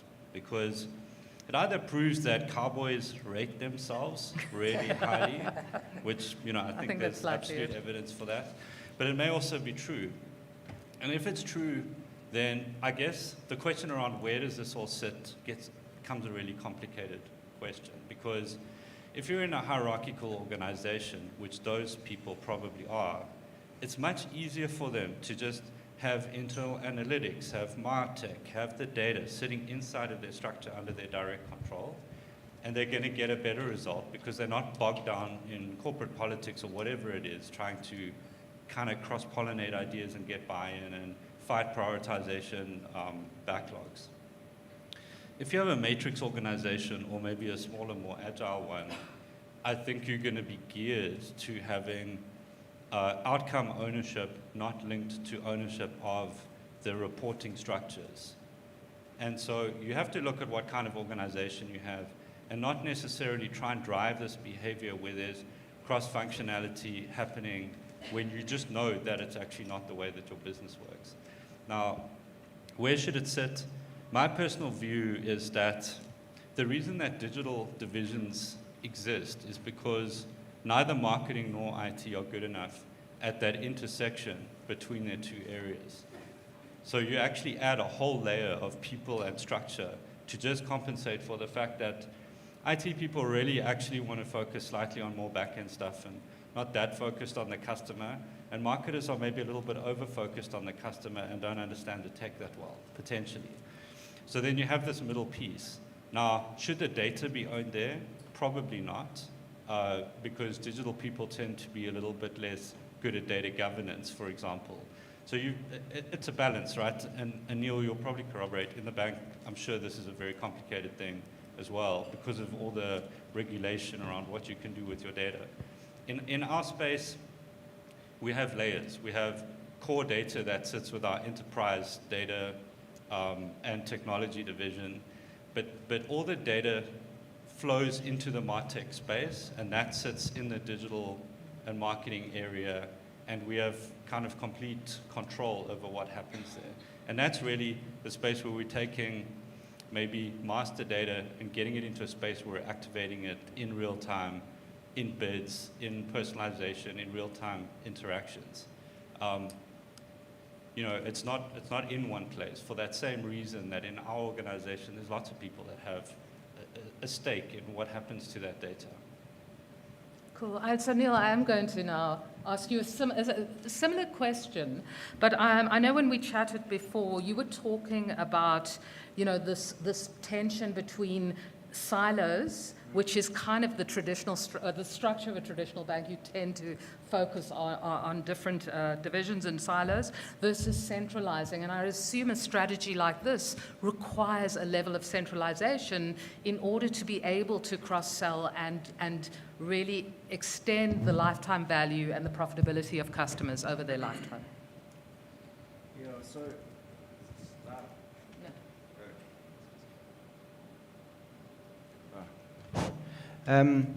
Yeah, so look, Salesforce was one of the first times Standard Bank put a single platform across all countries, across all segments, although we do have 2 orgs. And, just listening to Vincent about the way your data works is, and you're right, we obviously have silos. We have credit, we have personalization, we have marketing, we have different people. I mean, my view is that data belongs to the organization. And one thing I should say up front is obviously this is assuming you have the right consent from customers, so we, as a bank, we have to ask, what we can do with the data. And if you just, I look at the Take-A-Lot, I'm sure many of you thinking about what does the graphic look like in the advert. I'm like thinking about how did they figure out that I like Omo or Skip, and is it 2 kgs or 5 kgs? Like, I'll get excited about the algorithm that's generating that recommendation. But if you think about a bank, we know we've got your transactional data, so we know exactly what you're buying. We know if you're paying your car loan off to Nedbank. We can see your salary. We can see a lot about you from your financial data. We can look at your web data, and yes, cookies are being deprecated, but we can look at a lot of what you're doing on our website, whether you're looking at calculators and whatnot. And I think the difference between, probably Take-A-Lot and MultiChoice is we have humans in the mix, And I was actually saying to Lindy Lou yesterday, I can infer that you want a car loan, but if I ask you whether you want a car, that's actually, you telling me directly you need a car. And so when you look at the data we have available is stuff I can look at your financial data, and then what we want is obviously our bankers, when they speak to you, is to understand you, to understand what are your milestones. Are you about to have a baby or buy a house or whatever, and that information is useful for us because then that adds to the context. So this is where, we want to put all that data into one big, I saw you use the acronym CDP, which is the client data platform, and then we want to run algorithms on that and generate those next best actions. I've always said that banks should know us better than we know ourselves, because you know all our dirty little secrets. You know what we buy, you know when we buy, you know how we spend our money. And it's really amazing to see a bank grabbing this challenge by the shirt and grab and moving forward on it. I assume this was quite a journey for you too. The actual being able to centralize and aggregate the data, the ability to convince your bankers that actually it's important for them to append those data records and to add insights into customers so that you can do something with it. Could you talk a little bit about that? Yeah, so look, this is a journey. We're not really at the end state. We're getting there and we're doing a lot of work. I will say that the bank has been doing a lot of this recommendations for a long time, so even currently there's a whole legacy estate of technology that they use, and in the past they've used a variety of bulk email and Firebase for push and whatever, but the nice thing about Salesforce that it consolidates the whole thing, so once we have a segment or an audience, as I heard you calling it, in this client data platform, we can decide how to deploy that. I can send it out via a marketing journey, on the email or the push or the SMS. And obviously Salesforce has got some, I know we use the word AI, but we use it a bit liberally. But, do you like emails or do you like push or whatever? We can figure out the preference, and do you like emails in the morning? Or, like we say, we can use a thing called Interaction Studio to personalize your website or your app. Or we can send out that push recommendation to the banker or to an outbound call center. So we've got lots of choice once we've got the answer to those recommendations. Did that answer your question? I'm not yes, sure. to a certain extent. Okay. I think I knew the answer is that this is a journey, it's not a destination, and I don't think we ever end this journey. It's constant. And that's I think if I can add yes. quickly on that, I don't know your next question, but I'll just elaborate on the point that Neil has just made.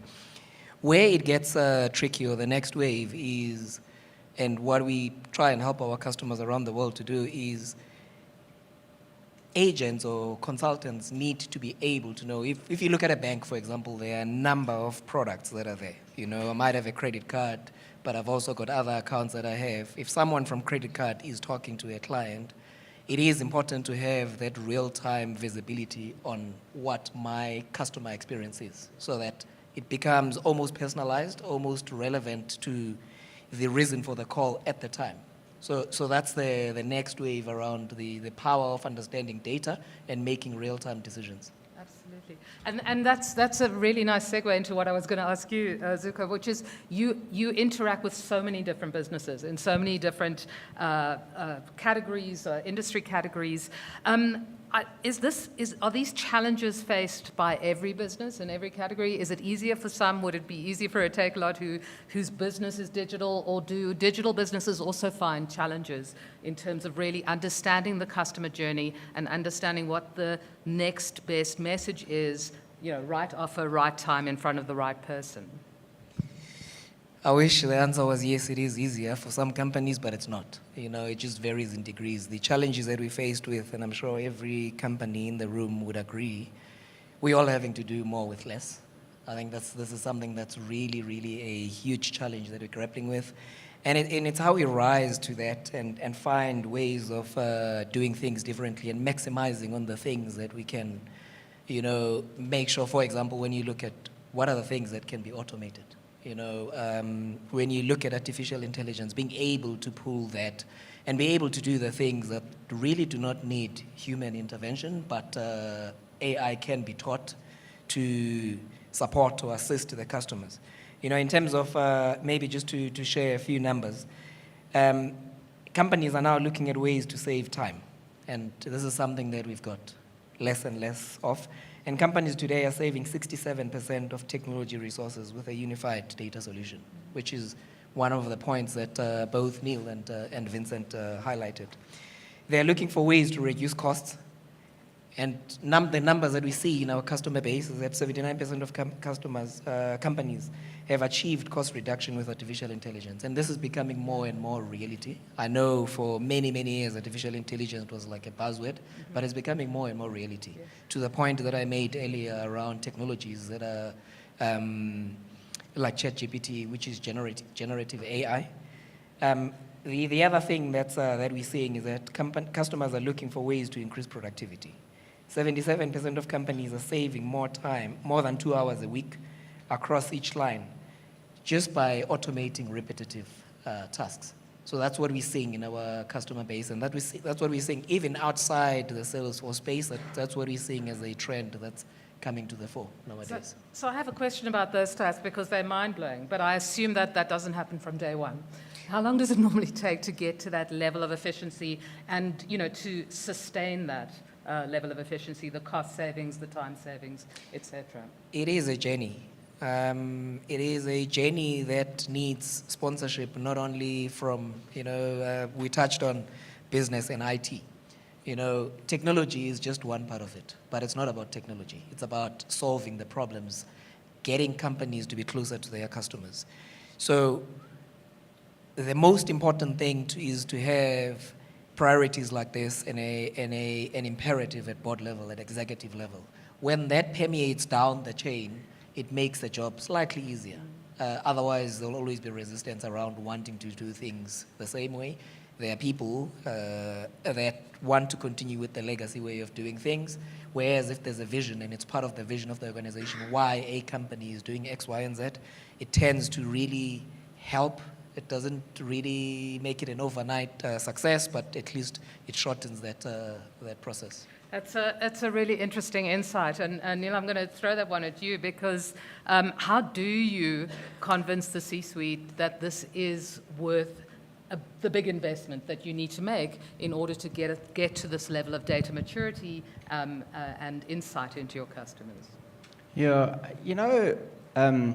I was listening to Takealot, and I think you've got a wonderful advantage where you can advertise and then see someone buy something. So your funnel can go right from beginning to end. And whereas I think in the past, before we had digital onboarding, and look, you guys are the experts, but you'd send out a campaign by email or post or something, and post. Well, I'm in the digital world, you'd send it out, and then someone would click on it, and you'd think, hooray, I'm successful. But I think now we can take the funnel right through to the closure of you signing up for a product. So if you look at it, we'll send out a digital advert, and you put the UTM parameters in the URL, and then when someone clicks on it, we then write, and I'm giving you some technical details, I hope it's useful, but, we also, when you click on to onboard yourself, we write that to an application object, and so we can link it. So we can then see, right, someone did click on the advert that you did, they did start their onboarding journey, and they started giving us the details, and then we start collecting all that. And we can see right on the funnel where you dropped off, and obviously we're tagging this the whole way, so we can see exactly where you dropped off. And then ideally, we want you to go through to closure. And if you abandon the journey, we can obviously send you some sort of communication to restore the journey. But we can now track a funnel right from, the digital advert right through to someone signing on for a product. And once we have that, we can then track how much money we make from there. So there you've got empirical facts on your e-commerce funnel, which justifies the investments. Yeah, it's really amazing what you are able to do once you can tie all the data together. So Vince, I'm going to ask you a little bit about the organizational structure. In other words, as a sort of leading the digital team for MultiChoice, I know that you've had to relook the structure and the types of people and the skill sets in your organization. I look at Munya over there, who's probably one of the best data people I know.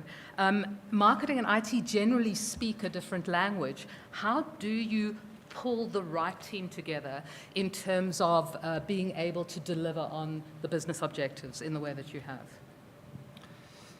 Can I turn to subject a little bit? Maybe.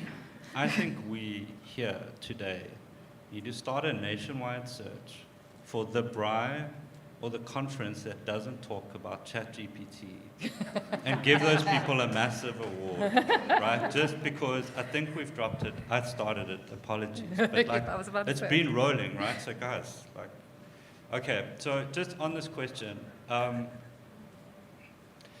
think it goes in phases, right? So probably you see the benefit from automation first. So this is when you roll it into the organization. And Salesforce have a great way through their online training of giving corporates like a very easy way to onboard a lot of people into the skill set. But there's a very big difference between knowing it and living it on a day-to-day basis.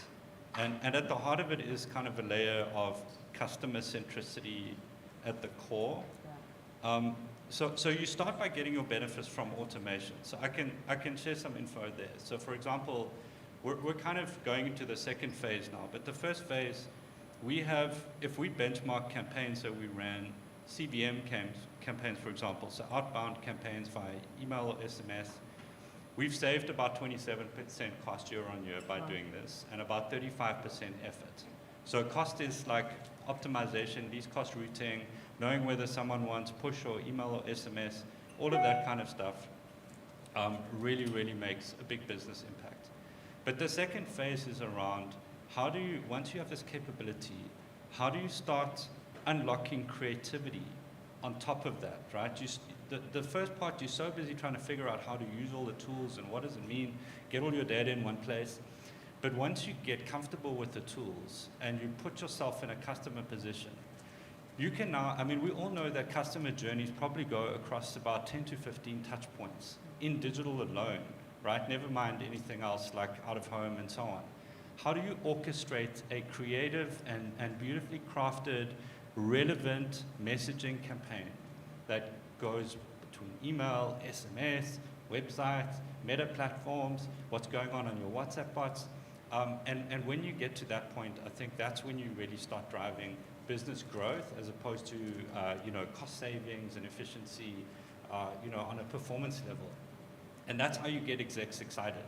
You tell them what you're going to achieve, and then you actually achieve that. And then if you don't, you get fired, and if you do, you get the back end, right? That's how it works. I love that. Okay, so I think that, are there any questions from the audience on that note? Vince is not looking to get fired, so. No ChatGPT questions, thank you. Anyone in the audience want to ask any one of the panelists? There's a question over there at the back, Sarah. Thank you. Thank you. My question is for, I think, both Neil and Zuga. Neil, you mentioned earlier that we have, the digital stream and the human stream. And one of the things that, well, I've personally experienced is that you'll see something, you'll get an email of a recommendation in the digital stream, and when you opt out into the human stream, oftentimes when you call a call center, they have no idea what you're talking about. So how are we using our technology to bridge the gap between the digital and the human streams? Thank Great you. question. Thank you. Go for it, Neil. By the way, Connor works with me, so she set me up with a difficult question. Okay. She actually should answer it, so... I'll give you the answer. You got the cheater. No, but I mean, I think that is look, we don't have it perfect, and like I said, it's a work in progress, but the idea is because you have an integrated suite, we need to provide the same information to the call center, to the banker, so, I mean, we talk about this customer 360, and so this is why we've got to make sure.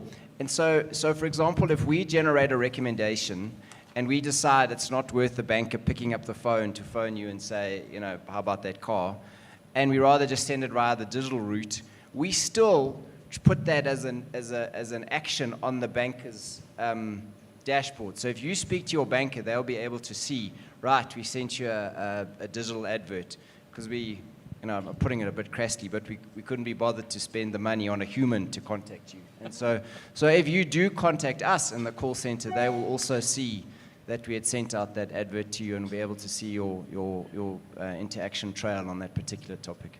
Okay, thank you. And I think it's such a great question because you have to find that balance, the intersection of humanity and technology.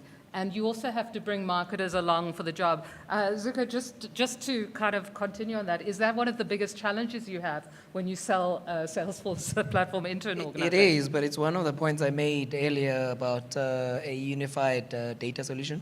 So basically having visibility, you'd remember that I mentioned some of the constraints that customers have. And I mentioned that companies are telling us that 67% of the companies out there are saving time exactly around that. That what happens on the digital platform is visible on other platforms that the company might be using. So it's that leveraging the data and making sure that there's a unified view of the data across the organization.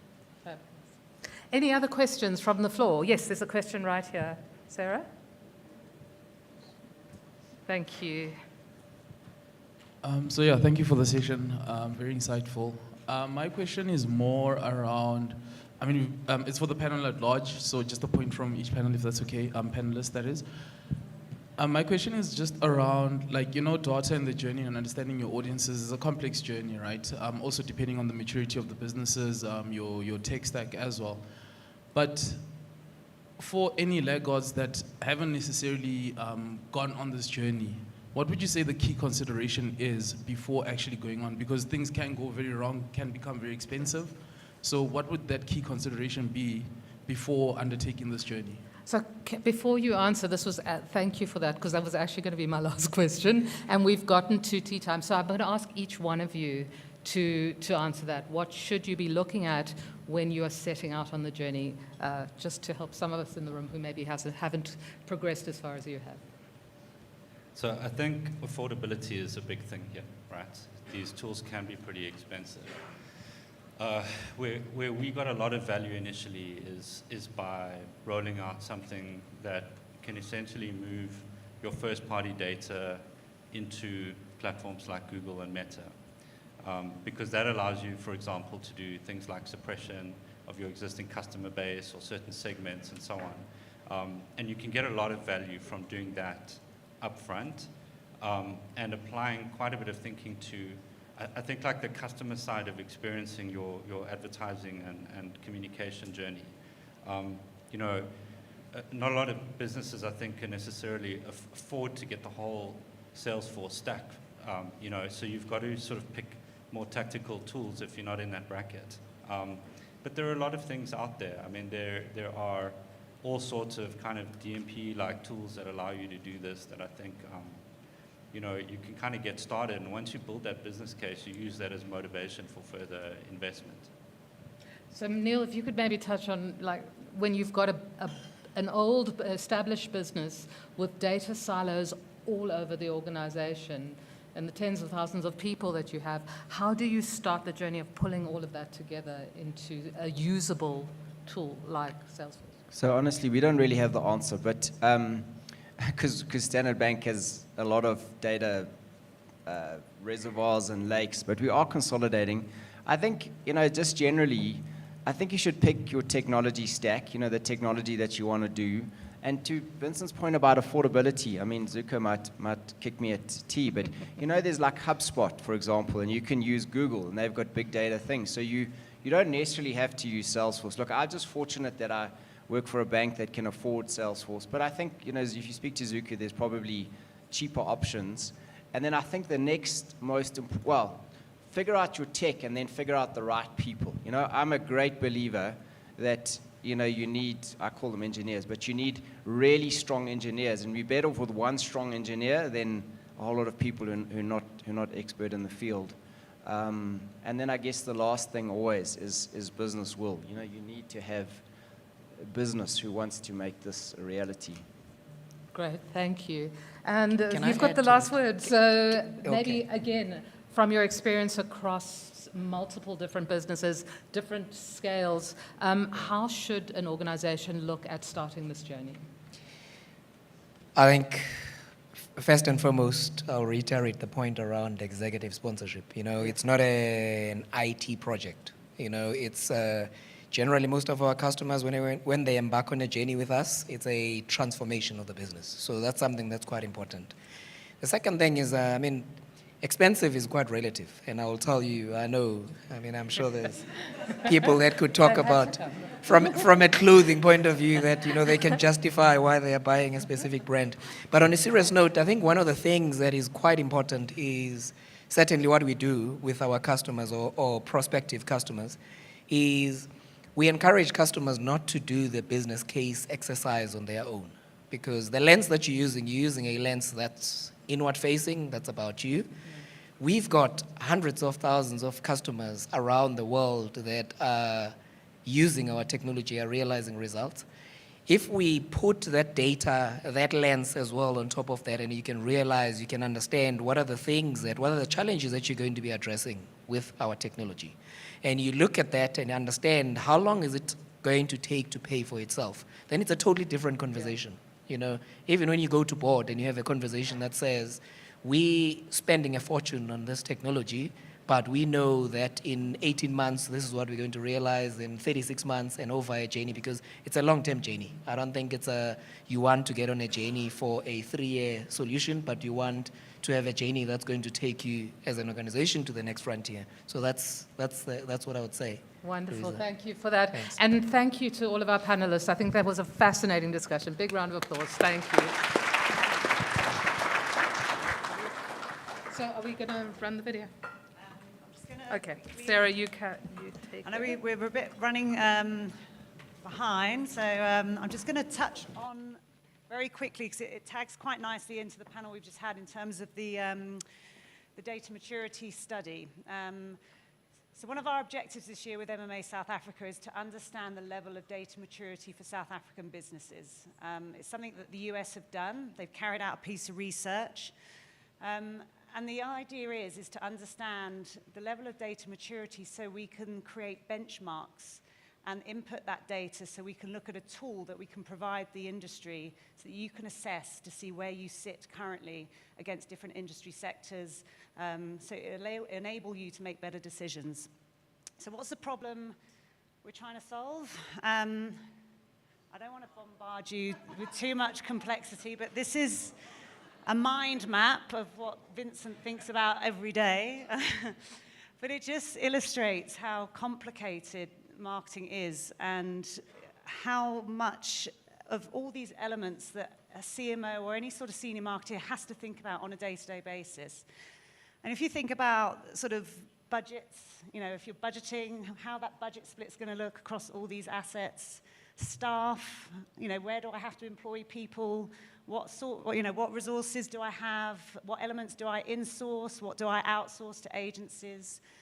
And I used to be on the supply side. So my previous company, I was there sort of selling media space, and it sort of occupied probably about 60-70% of my daily thinking outside of kids and school runs and things. But you always think that the marketer is going to be thinking what you're thinking. But when I looked at that map, I was minuscule. I was like 1%. I was probably all the way down the bottom there looking at channel and audience management, programmatic media management, just here. And actually, they've got to think about all of this. So if they have to think about all of this, then all of this will have data points. And all of these points are where customers interact on a daily basis. So it is complicated, and what we're trying to do is to simplify it and to help, and let's try and solve this problem. So the framework is carried out from the US. We're going to implement it here. In the US, they carried out, it was about 137 companies across 7 sectors they looked at. It was split across 2 areas, growth and risk, and I think that was something that Vincent touched on. A lot of companies that are in the early stages of data maturity will have a lot of customer data, but they might not have the skill or capability to make big decisions about how to utilize that data for growth. So the first step will be about protecting. It will be about risk management. So it's no surprise, actually, that when we looked at the results of that study, the waterfall effect saw that 86% scored very highly in compliance. Because let's just sit, let's just do nothing, let's not act, too crazy, let's not be reckless, let's just make sure we're compliant as a step 1. And then once we've established that, we can then sort of move forward into the growth areas. And as it sort of goes down the funnel, we've got breaking down into integration, activating data, and then building data skills. So summary of the findings. Marketers don't fully understand the value of customer data. I think it was about 44%, but that links back primarily to skills and capabilities. And then the lack of data capabilities despite strong training and investment. I thought this was a very interesting one, especially my previous company, a global company. You often find that the big global companies will have strong training and investment sitting in other areas of the world and not necessarily filtering that down through to the South African office where it might be sort of a team of 5 or 10 people needing that support and training. So the perception was that there was a lack of data capabilities locally. And then investment in best-in-case data and technology is important, but not sufficient. So again, it's about what tech do we have to drive the growth for that data going forward. So what's the situation in SA? We don't know, and we'd love to find out. We've had a run of sending emails to say, please complete our survey, and I think we had about 5 responses. No one likes filling out surveys. I'm sure you get them every day, and you're very busy. But if you do see an email from the MMA saying, please do fill out, complete a survey, it's literally 5 to 10 minutes. It would really help, towards building some knowledge and insights to help educate the industry. So should we find out? Yes, please. We would like to. The reason being is we will receive the information and we will create a tool that will be online and accessible to everyone for you to input your information and to see where you sit in regards to the benchmarking of South African businesses. And in summary, this will be the categories. So we'll be looking at data types. So in the growth area, data ownership and governance. Oh, sorry. I've lost that. Data governance, data capabilities, skills, and transparency, and then profiling questions. We want to look at the industries, we want to look at the seniorities, and we want to look at marketing focus. And I think also we should look at the sectors. I think it would be really interesting to look at the data maturity levels across each of the industry sectors to see who's strong, who's quite weak, and then where the areas of growth needs to be.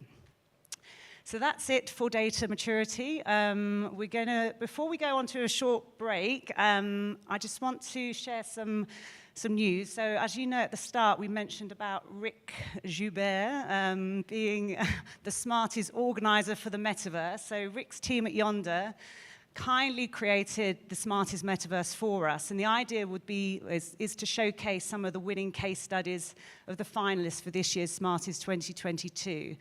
But what we have also done is we've created the live feed that's currently going out for today's event, as well as this evening's event, into the metaverse. So this metaverse link is now being shown across social media. I don't know if we can show what it looks like, but Jules is trying to get it up on screen now. So we'll share the URL. If you can repost and share on social media, that would be great. A lot of people couldn't make today, but yeah, so it would be a great opportunity to. I don't know if he's able to do it. Yes or no?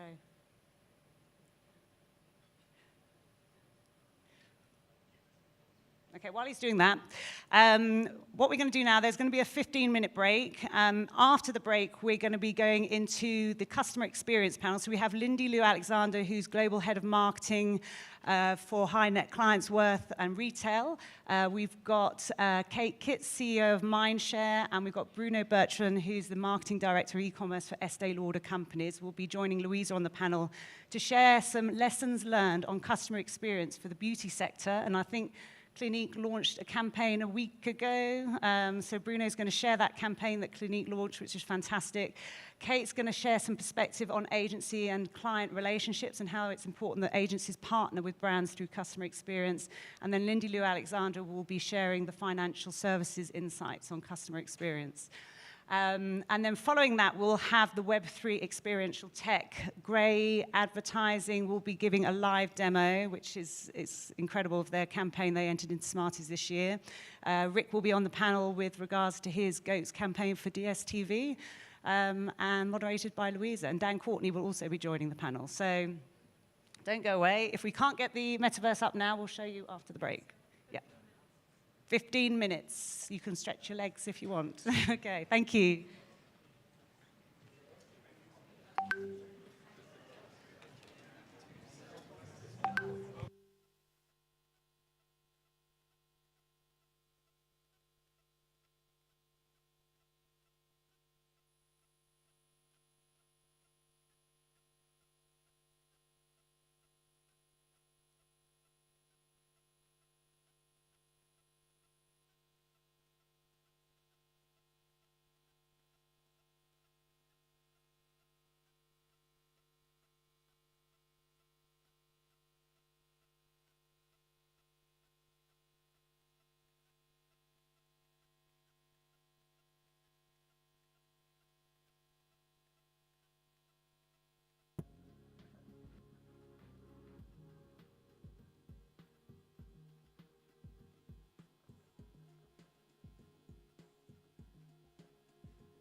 Please take your seats.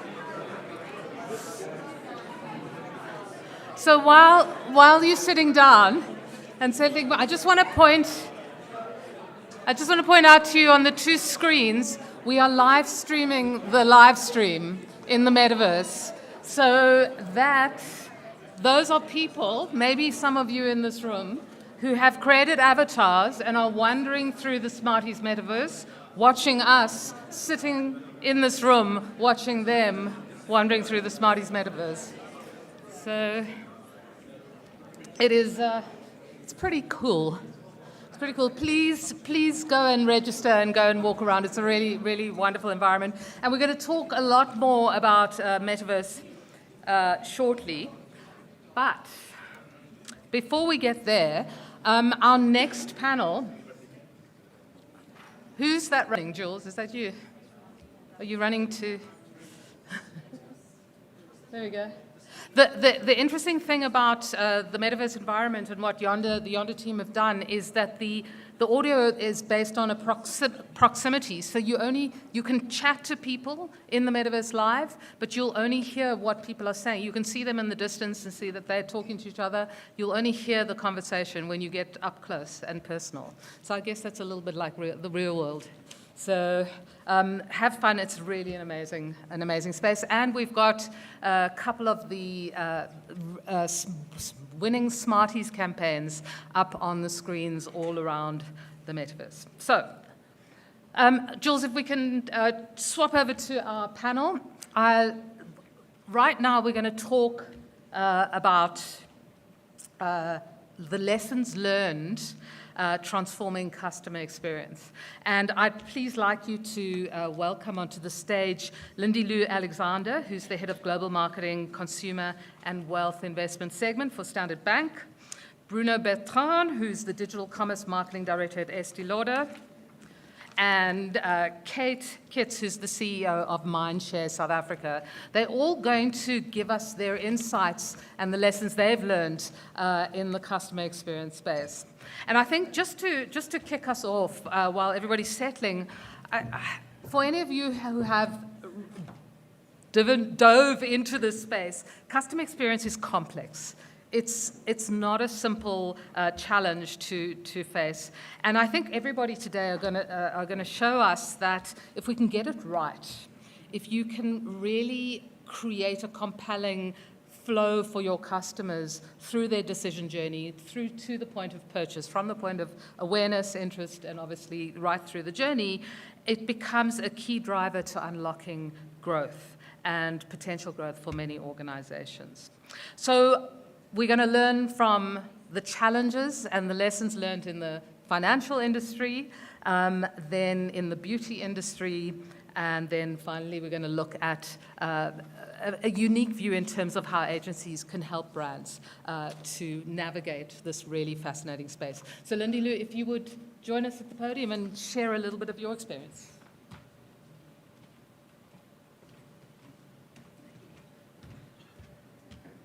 Is it still morning? Was it? Yeah. Good afternoon, guys.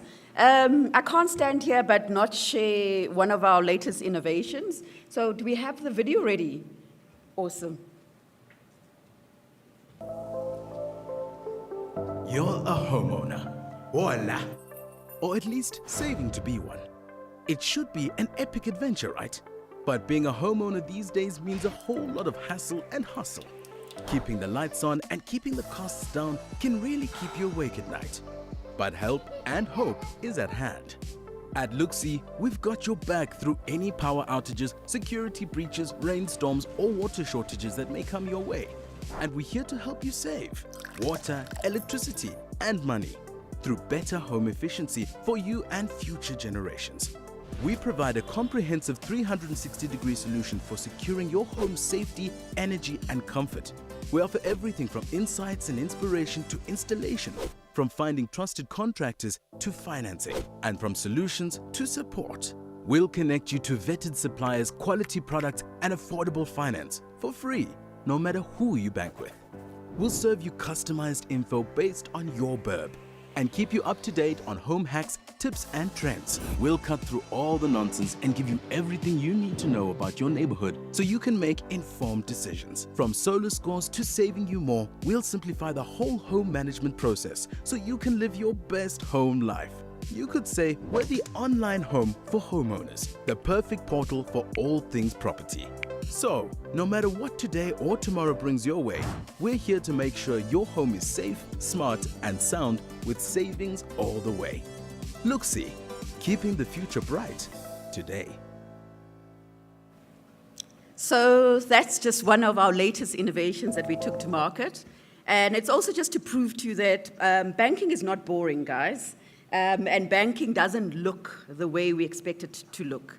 So contextually now, obviously, specifically in South Africa with load shedding, if you go onto our platform, the Look-See platform, which is, from a marketing perspective, like descriptive names is the way to go. It also helps just in terms of if people want to search for things. If you're looking for any home items in terms of the security, the average rates and taxes, or what the last house that was sold in your street, or what your neighbor's house is valued at, all that data is on the Look-See website. And it's really, really true. So I went there to look at what our CEO's house is valued at, when he bought it, etc. But this is the kind of things you can do with open source data. So obviously we just integrated from Lightstone and it's all there. So it really, really is there. So do go on there. That AdWord was contextual now in terms of everyone wanting to put in UPSs and solar. But that as it is, when I asked the teams, okay, can you guys tell me what the stats are and how we're doing? Yeah, you can just imagine the long data conversation, and it took them 3-4 days to get an answer that my boss, the CEO, was asking for. She loves WhatsApp, hey? She hates presentations. She goes, Lindy, are you still alive? I'm still waiting for the stats and the data. And that brings us to just the conversation about silos, the data sources sitting in different places, and just a real example of how the customer experience and the journeys are broken. I do stand here from the biggest bank on the continent. So Neil spoke to you about us being in 20 countries, $2.9 trillion that we make. But very importantly is that we are on this journey. And we are on this journey, we partnered with Salesforce, who are trying to help and teach us how we, 50,000 staff on the continent, need to go out and speak to the 400 million the clients that we hope to bank eventually, but not bank solely, because the era of saying that actually, it's only going to be our clients is gone. And this section is about client experience. And from a banking perspective, by no means is banking, I'm going to say, at the forefront or close to mastery at all. As much as we have probably the deepest data sets across different data sources. And I come from telco, and I remember saying to the guys 4 years ago when I was like, oh my goodness, at telco was so much easier. And I'm like, at telco we used to wish we had the data sources that banking has. And little did we know that actually, from Adobe Analytics to now, obviously Salesforce, e-commerce, the data cloud, CDP, it's a difficult journey. So some of the immediate lessons from a customer experience that we're experiencing in Standard Bank Group, but also in the banking industry, because we do share data in terms of best lessons. And I'm going to speak a bit. We spoke to BBVA yesterday, one of the biggest banks, the chairman, and he shared some stats which made me feel better and more forgiving with my team, as well as my business colleagues across the countries. So gone are the days where customers came to the bank because actually they didn't have any choices at all. So those days are long gone. And gone are the days where they stay with you for longer because the exit barriers were difficult. So now with everything being in the cloud, it's anyone's breakfast. Yeah, South Africa might be, and we're sitting in South Africa, so like in South Africa, like the 4 big banks have the luxury, but when you start going into Kenya, Nigeria, Uganda, you start crying when you're competing amongst 60 other players. And clients can, just like in telco, exit because of an experience or because actually your live web chat, whatever they said there versus what they experienced when they went into the gloomy or beautiful branch is not the same. Because, dear Kate didn't recognize that Lindy spoke to someone last night, and Lindy said that actually she wants to buy she wants to open an offshore account, and now she's walking in with her daughter saying that actually, you know what, I just want to open a 20 Rand account for the child. And dear Dumelo speaks to me like, actually, no, ma'am, she has no context of my life. So gone are the days where customers could not exit. So the exit barriers are easy now, so things are hard. So the collective experience across all touch points define the customer experience.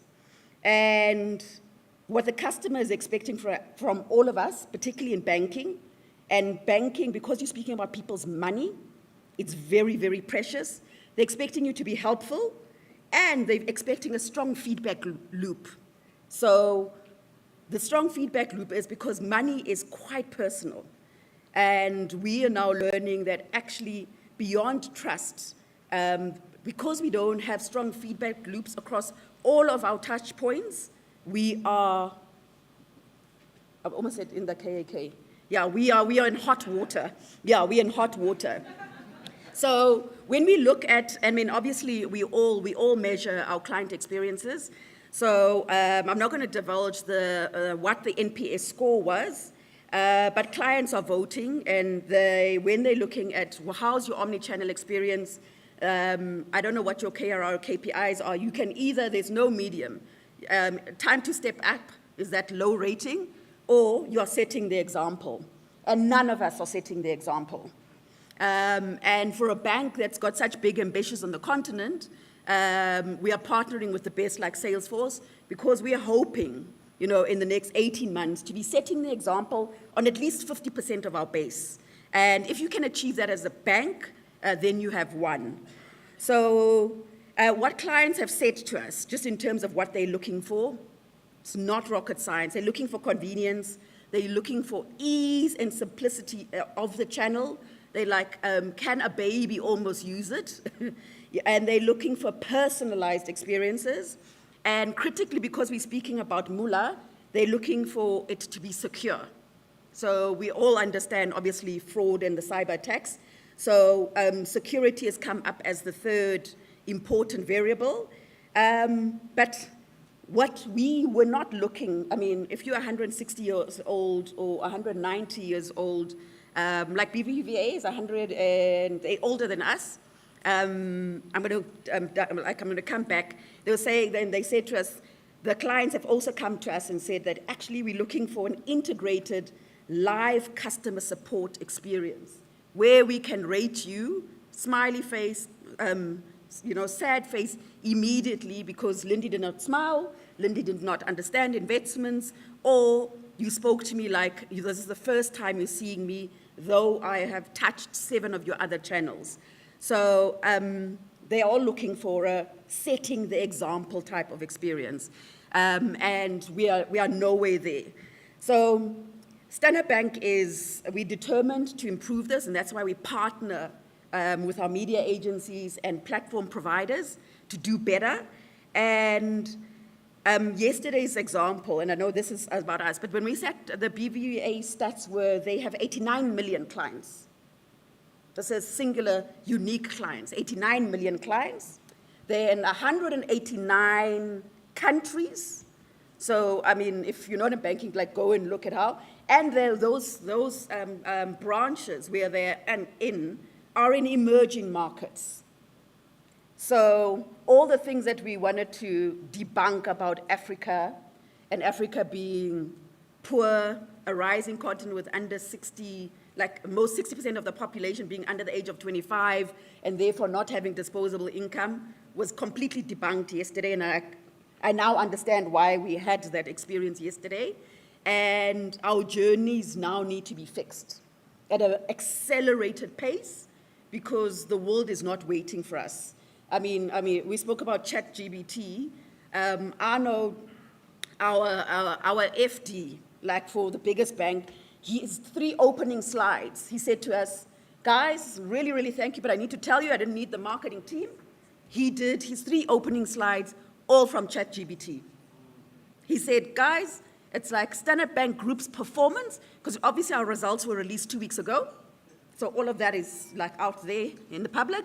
And his first 3 slides, it came on, it was an AI presentation, and he said, and this is my presentation. I didn't sleep, I need to lose sleep last night. So that was the experience yesterday, just in terms of, so even like there's my experience of being an added value CMO to him was like instantaneously, you know? He didn't, like, I learned in front of everyone else that my need had just diminished. Yeah. So just in terms of the best lessons in financial services, and I mean, if you speak to the guys at FNB, Investec, APSA, it's all the same, is that actually, you know what, our online or onboarding experiences need a lot of help. Clients have told us that. And our data, because most of us are listed, are out in the public domain. That's why I can speak about it. They're all looking for integrated live support. They want us all to truly, truly develop an omni-channel experience. And they want us to monitor and provide personalized end-to-end feedback. So those are some of the biggest lessons just from the financial services. But I don't think it's only in our sector. I'm very interested about the beauty industry. So that's where we're at. We're at that stage where things are evolving quickly, and banking, which was enclosed, like closed garden space, which speaks to something that's deeply personal, money, is now being strongly challenged. And client experience is one of the core things that we need to sort out. Wonderful, thank you, Lindy. So, thank you. Yes, we're gonna sort of delve into some of the points you made in a moment. But Bruno, if you wouldn't mind sharing a little bit about the beauty industry. This is something that is important for all of us. Thank you. I know you look at me and you're like, he's really working in the beauty industry. Yes, I am. So first of all, I just discovered that now I have an opportunity to regain a consumer. Lindy, so I will be on you. Don't be surprised if you get hyper-targeted ads over the next 3 weeks. I have a job to do to bring you back on brand. So, guys, fantastic to be here today. Thanks for your time. A couple of words about the company. So we're talking about age, not mine. It's still the company is 77-year-old. The brand was created by Mrs. Lauder in 1946 in New York. And now from one brand, now it became what is today now the leader of luxury cosmetic around the globe. Now we've been in this market in South Africa for close to 50 years, and number one from day dot. We are a portfolio of brand environment, very focused on what we call prestige or luxury beauty. Now, most brands that I will mention now, some of you would know, the guys will be like, oh, whatever, could we chat about ChatGPT? But it's important to understand the resonance in terms of what we do from a retail standpoint, and I'm glad you spoke about omni-channel because it's at the heart of what I'm going to talk about today. So brands that you may know, Estée Lauder, Clinique, MAC Cosmetics, Bobbi Brown Cosmetics, Jo Malone, Crème de la Mer, Tom Ford, by Kilian, Origins, Frederic Malle, Labo. Those are the brands that we currently have in market. In South Africa, we also operate in Sub-Saharan Africa, West, Central, and East via distributor environment. And we're very, very focused as a company to make sure that when the consumer comes to us, they understand what it means to buy luxury. So the paradigm that we have as an organization in relation to consumer experiences, it's not just about now fulfilling a need. We have an imperative to fulfill a want. Luxury is meant to be desirable. People want to feel inspired by the product and the brand they're partnering with. So you can see that was not created by AI. That's all me. I'll try it next time. Probably would look a bit better, right? So the first thing that we're looking at in terms of consumer experience is in our world, still companies talk about a high touch. It's something you can't touch, you can't feel, but high touch means something in our world. It means that everything that we do needs to be done in an elevated way. We need to make sure that now we create an experience that is memorable and consistent across the globe. If you are going to go and buy a Tom Ford fragrance, whether you do it in Milan, in Paris, or Johannesburg, the experience needs to be the same. If you're going to go to one of the Estée Lauder counters looking for skincare, makeup, or fragrance solution, whether you do it in Bloomingdale, whether you do it in Harrods, whether you do it in Edgar's over here, it needs to be the same. So the principal element of we want to be consistent because now consumers spend their hard-earned cash on our brands, and we want to make sure that now they feel good not only about the benefit that they derive out of the product, but also that they feel good about now the purchase. This is what builds now lifelong loyalties, and we're very blessed now to be able to have with now consumers with some incidents that I won't revert back. Typically, consumers now are basically staying with us for 20, 30, 40 years because now they get accustomed to a certain level of service in a brick-and-mortar environment, but also today from an online perspective. So what are we trying to do as a company? We're trying to get to what we call frictionless consumer experience. And friction is really about now, to go back to what has been mentioned earlier and in previous session is there going to be disconnect between the way you are going to be engaging with our brands in the physical retail space, between different retail locations, via online channels, the various e-commerce platforms that we own and operate, as well as the social media channels. So we need to understand how we show up on a consistent basis and make sure that now we try our outcome, or at best, to deliver a consistent experience that meets that consumer expectation. One of the key elements of consumer experience is you can't really deliver great consumer experience if you don't have great consumer insight, right? And consumer insight historically was always that gut marketing feel. We know better because now we're able to acquire a lot of now unstructured consumer feedback at point of sale. It's served us incredibly well for decades, but today we also need to complement that non-data-led consumer insight with data-led insight, and merging the two together is becoming an incredibly complex task. Now, every company would agree with that. What we also want to do is we want to transform and enrich consumer experience. Enriching is key. We need to be able not to provide something else. We need to provide more value, whatever value may mean in the eye of that consumer. It can be convenience, it can be speed, it can be entertainment, it can be inspiration. So understanding the need state of those consumers and trying to identify how we're going to be serving, now that expectation is key to what we do across our brands. And how does that translate today? Well, you know, from being a very traditional, historically brick-and-mortar brand, retailing in department retailers around the globe, we've shifted our organization towards being one of the leading e-commerce companies around the globe in our little sector of industries. And how did we do that? Transformation of people, transformation of organization, but also leveraging technology. What does it mean today for a beauty brand? Well, we need to be able not to leverage a lot of tech. We are leveraging AR every day. We are leveraging VR, you're about to see it every day now. Now, we have now to make sure that we have virtual try-on tools accessible to people on their device of choice. We need to make sure that now the try-on tools that are available online are also available in store and that they hopefully work together so that the experience remains now seamless, not from a consumer standpoint. We also want to make sure that now there is some form of immersion capability. We want the consumer dwell time to be maintained and to increase. It's important for us. When we look at now a consumer now basically coming to one of our beauty counters, I call that a little bit now the hairdresser syndrome. Ladies and some gents will come and they'll sit in one of our chairs and have a conversation with one of our makeup artists or beauty consultant or fragrance specialist, and that person may actually be sitting in that chair for an hour, sharing a lot of personal information.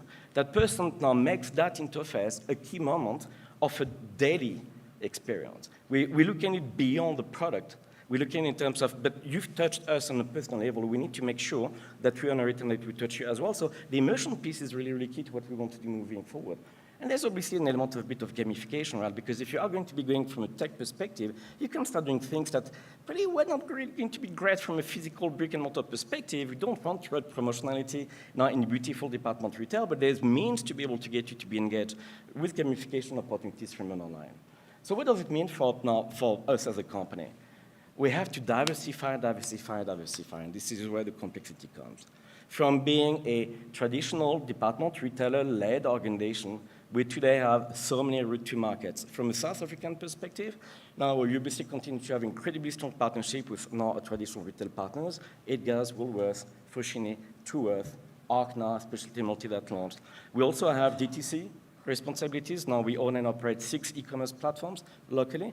We also have 70 different brand boutiques now via retail partners, locally and now in sub-Saharan Africa. And we obviously play in what we call the pure play environment, largely with our friends from Takealot and Suburbalist in the room, but also in Jumia in the rest of the continent.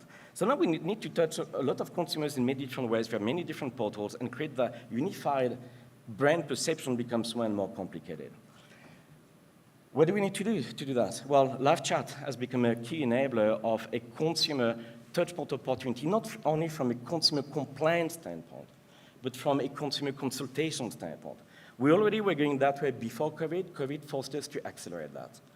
We went from an environment where consumers had the opportunity to go to counters and talk to any one of our beauty consultants to wanting to be able to engage. And we don't want them to engage with a bot. We want them to engage with you in person, right?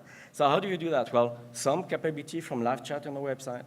Also being able now to start implementing different form of one-on-one or one-to-many video consultation via different platforms that we own and operate. Being able now to do that in partnership also with some of our retail partners by doing lives. Now, we do that with our friends of Takealot and Suburbalist. We did with some of our retailers ago. So we have a tradition of now being quite bold within our brand portfolio and to be able to be quite innovative in that space. And I think it makes sense that the example I'm going to show you today is linked now to one of our dearest brands, which is Clinique. Clinique is now the leader of now skincare from a luxury beauty standpoint around the globe. It's been here forever, yes, I know, but it is as relevant today as it was 40 years ago.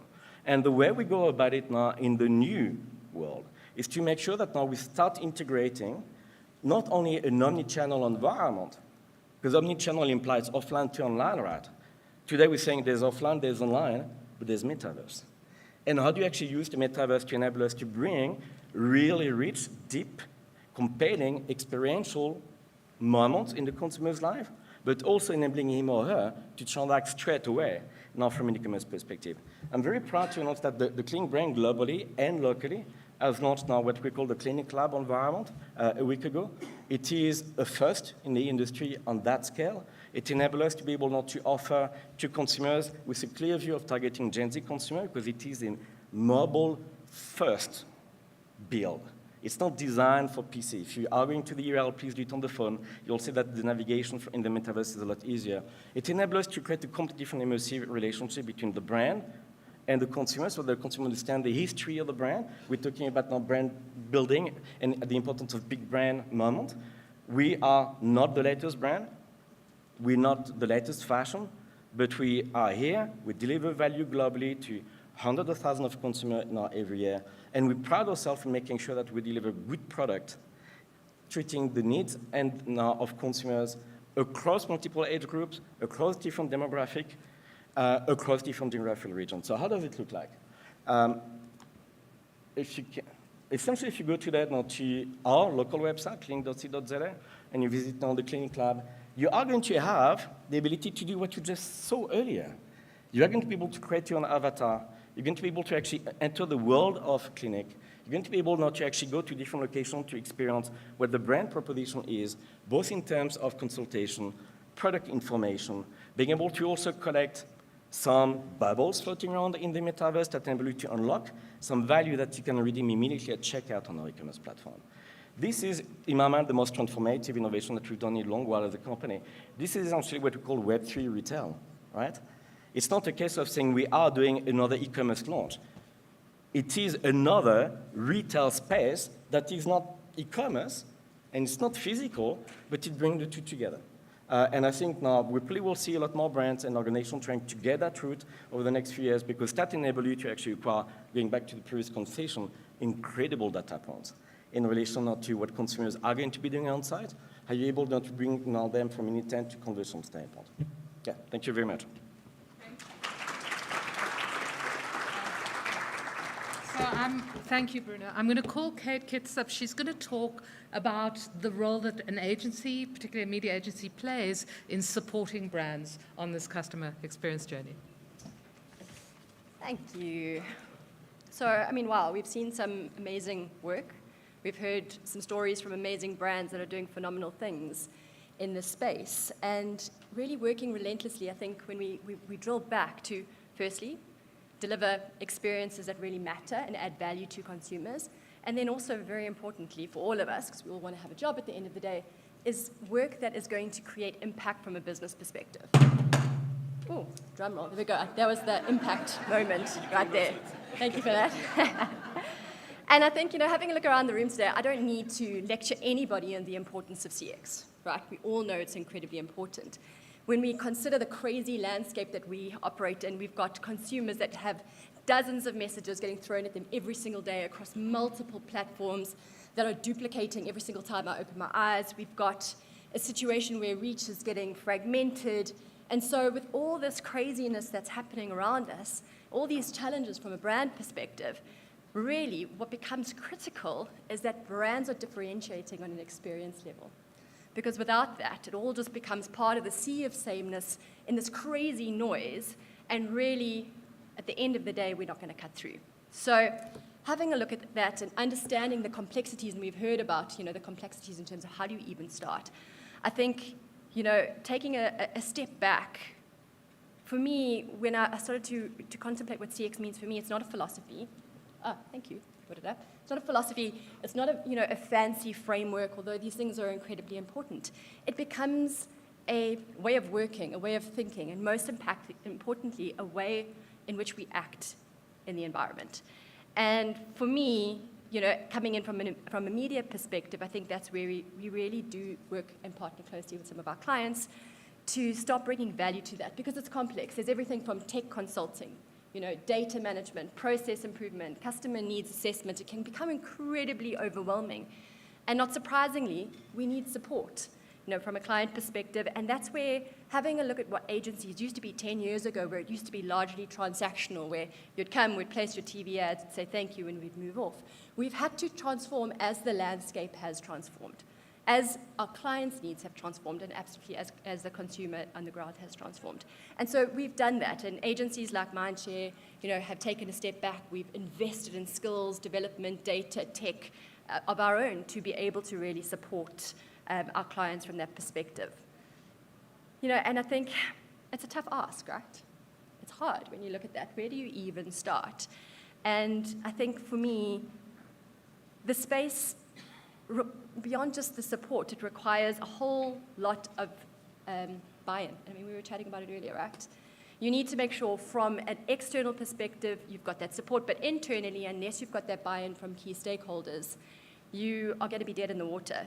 So making sure you've got that in place is important.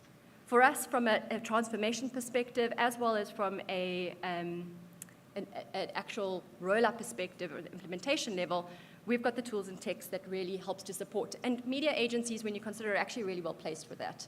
We've got a full service access to consumer information, to media information, to sales data when we're partnering, and all of those bits and pieces get brought together inside our agencies with our smart people to be able to make sense of that data and start putting it towards actionable insights.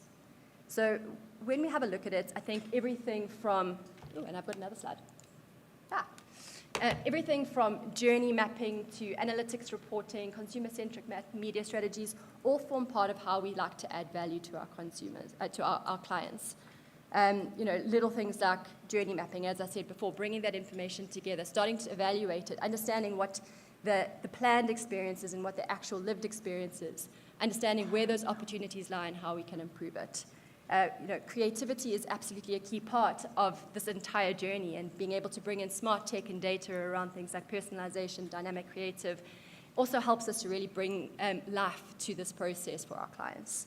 Conversion management, we chatted about it earlier. It's much easier to convince the C-suite to invest in money when we're able to show them key metrics in terms of how that is actually converting into sales on the ground. So across all of these different areas of expertise, we're there to be able to support our clients.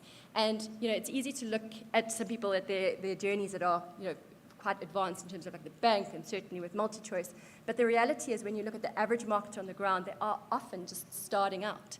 And that's where, before you start investing in teams, you can use your agency partners from a media perspective, and certainly there are numerous other third-party agencies that can help you to be able to put the right steps in place so that you are making progress and you're working together with an agency that has got experience in the space so that you're not losing any ground. Thank you. Thank you, Kate. Thank you very much to all three of our panelists. Those were fascinating insights of the challenges, I think, that marketers across the spectrum of industries and brands face. I've got a couple of questions. We have limited time, so I'm going to keep it quite short, if that is okay. The one question, and I think it came out a little bit when you were chatting, Lindy, is that we've gathered all this data about the touch points that our customers have with our organization. We are generating insights about that, and we're making decisions about what the next best offer is. How do you find that balance between relevance and creepiness? This sounds like a very personal question. No, just not No.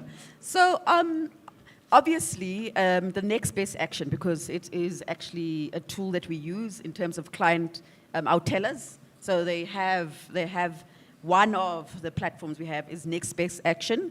They are trained to inquire without offering you the data. So Lindy Lewis walked in with her daughter who wants an account. So she's not going to say, "Hi, good morning, Miss Alexander, blah, blah, blah." So it's, how can I help you?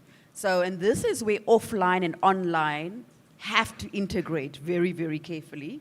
And from a banking perspective, because of Poppy, like if a teller, as an example, shares information without you offering it, they are close to what we're saying, almost being non-compliant. Okay. So I, as an example, I'm in marketing. I am not allowed access to the same information sets, etc. But it's probably similar to in the beauty industry, that we are actually training our frontline staff to be very deliberate and be very careful. You don't offer the information. The client needs to inquire, and you've got to be deliberate in terms of when it is now time to say, actually, we can see you're in debt. That is not going to work. So it's almost like they are doctors of finance. Yeah.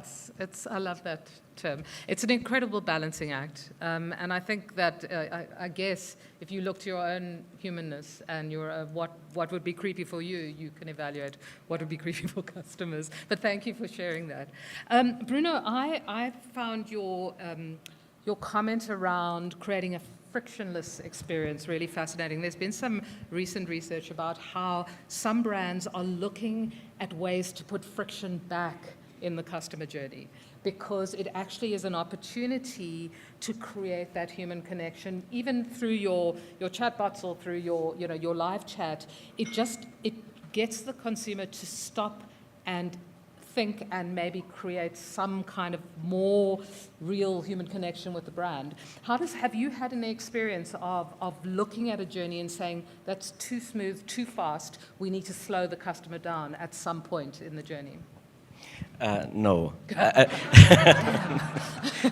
No, but I think the paradigm that every brand has is, where's your core business? Is your core business, are you coming from a physical retail space, whether it's physical goods or whether it's service driven, or are you coming from a online space, right? So the level of friction you're going to be experiencing are very different depending on that origin. I think for us, we look at it as friction, I agree, is not necessarily bad. Should it be orchestrated to create dwell time? That's debatable, right? Because then it becomes more marketing tactics to try to get you to stop over. Remember those days of like, we need to create now a thumb-stopping moment. Yes. Is it friction? I don't know. It's more about serving the right content to the right consumer to actually get him or her to want to consume the content, right? So I think we need to be defining what friction is. In my context, it's more to ensure that the consumer does not feel that there is a complete disconnect in one, the expectation he or she has of the service being provided, and two is that now whether he or she goes to a physical retail space, or she goes to one of our store, or one of our e-commerce stores, or one or two our third-party retail stores, the level of experience needs to be within a prescribed band, okay? And it can't be completely disjointed. So that consistency is, in my mind, needs to be driven by lack of friction. After that, finding the right tactics to get the consumer to want to stop and increase time on site, or more basically now eye on the shelf, or more time in physical retail space. Now that, yes, but that's not friction, that's tactics. Okay. Okay, I accept that. I think that it's quite interesting, particularly, Kate, with your role as being a hugely important partner for brands, and yet sitting outside of the operational constraints that most brands experience is when you're dealing with customer experience, you're dealing with this intersection between art and science, and you referred to it in your slides. How do you embed yourself in a client where you can draw on the different functions within a business who are absolutely necessary in order to create this smooth, frictionless, or friction-enhanced customer experience? I'm not sure we are removed from the operational constraints here, because I think largely what happens is we do become an extension of those businesses, and so we are often bound by the same constraints as a client. We do try to help break down those boundaries and create solutions, but the reality is, they do still exist, especially where there are, certain data issues where we're not necessarily going to, especially with the bank, when we can't necessarily get all the information that we would really like. But I think, where I see it working best is where our clients have come to us in that spirit of partnership, and they are sharing actively where they can, and where we are also embracing a test and learn philosophy together. And we understand that there's an overall objective that we're all trying to work together, and that we allow each other the space to be able to test, to learn, and to fail quickly and then pivot. And I think that's really where we see the benefit of that partnership coming to life. Wonderful, thank you.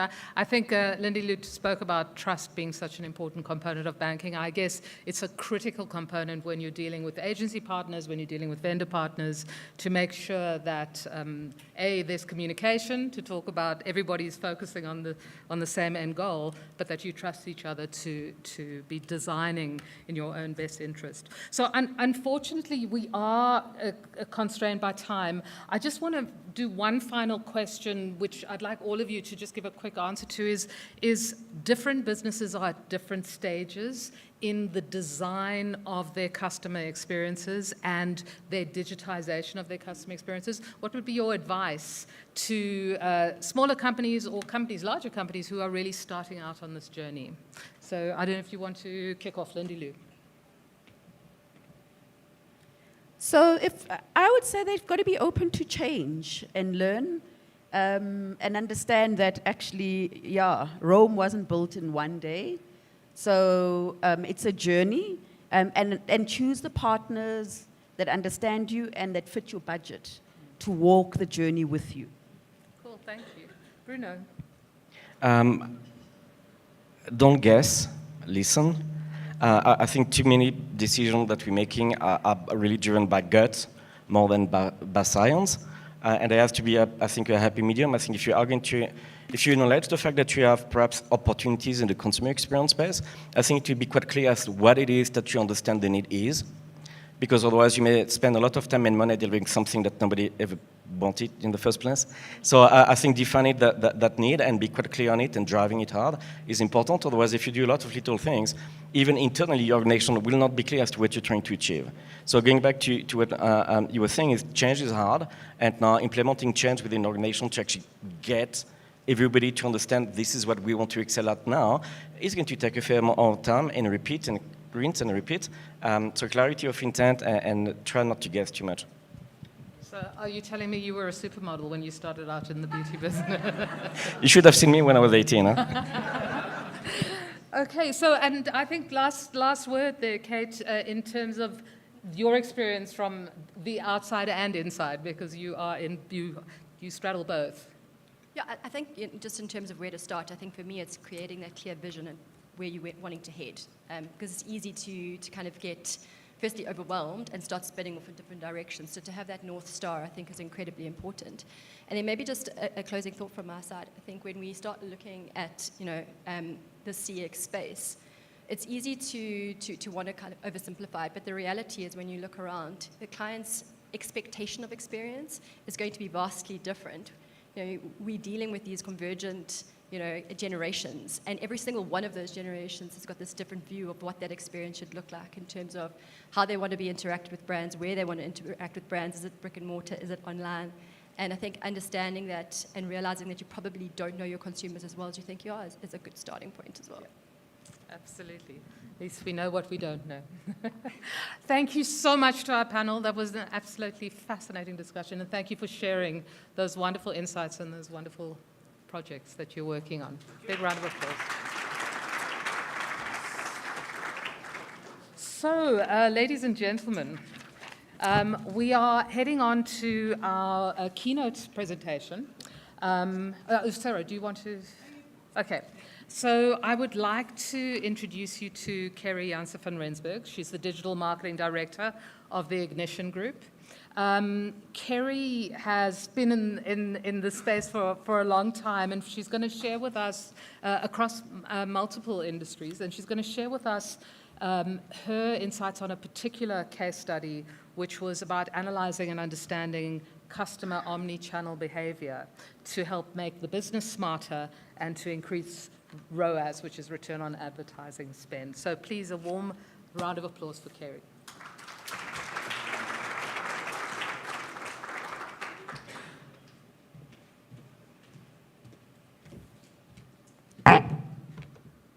Breaking equipment already.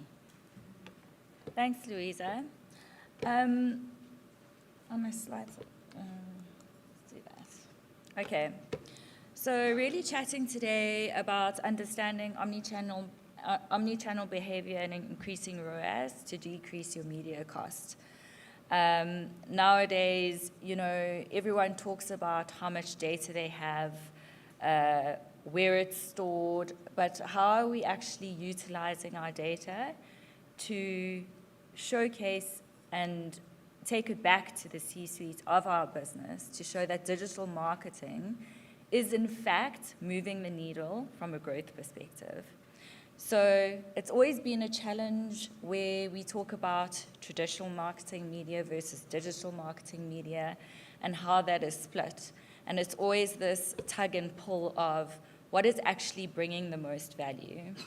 So when I started at Macro, I was the head of digital marketing. At that stage, they were reporting on impressions, clicks, and sales within their e-commerce platform. And when I looked at it, I was asking myself the question, is this really enough? The reports that were going back to Doug at the time, who was the CEO, is that digital was making a loss. So from store to e-commerce, he was saying, okay, well, we're investing so much money in our e-commerce landscape, and we know it's right, but when is that actually going to have a payback for us? So I embarked then on a partnership with Google to understand the ROPO effect, which is research online, purchase offline, and then O2O, which is online to offline. So how can online to offline increase digital return on ad spend?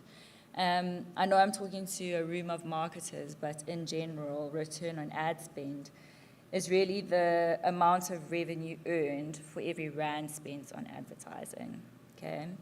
So I'd like to show you just a quick video on how Sephora used online to offline data to increase their return on ad spend.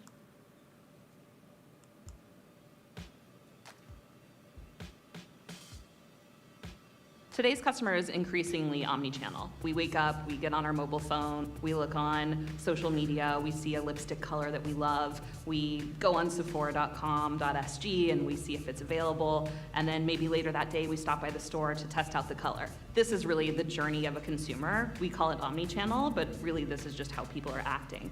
If we want to fully understand the complex decision-making paths of our customers, we need to better understand not just what they do on our website or buy in our store, but also the journey beforehand. Singapore is really where we have the highest penetration of retail outlets in the region, so we wanted to take advantage of that and really see if we could use that opportunity to make this connection. The key to bridging that gap was our customer loyalty program. With the Google Accounts team support on the integration and data analysis, we've unlocked the incredible potential of Google Analytics 360. We decided to start sending our offline purchases to our Google Analytics account to connect these purchases to existing journeys. This illuminated what online research pathways finally led to a sale, whether online or offline. This system integration was a huge success for us. we've turned it into an ongoing CRM integration for all of our systems across Southeast Asia and Australia. We've learned that 70% of customers who research before buying visited our website on the same day of purchase. In Singapore alone, we uncovered that our return on AdWords spend was 4 times higher when offline sales were included in the path to purchase.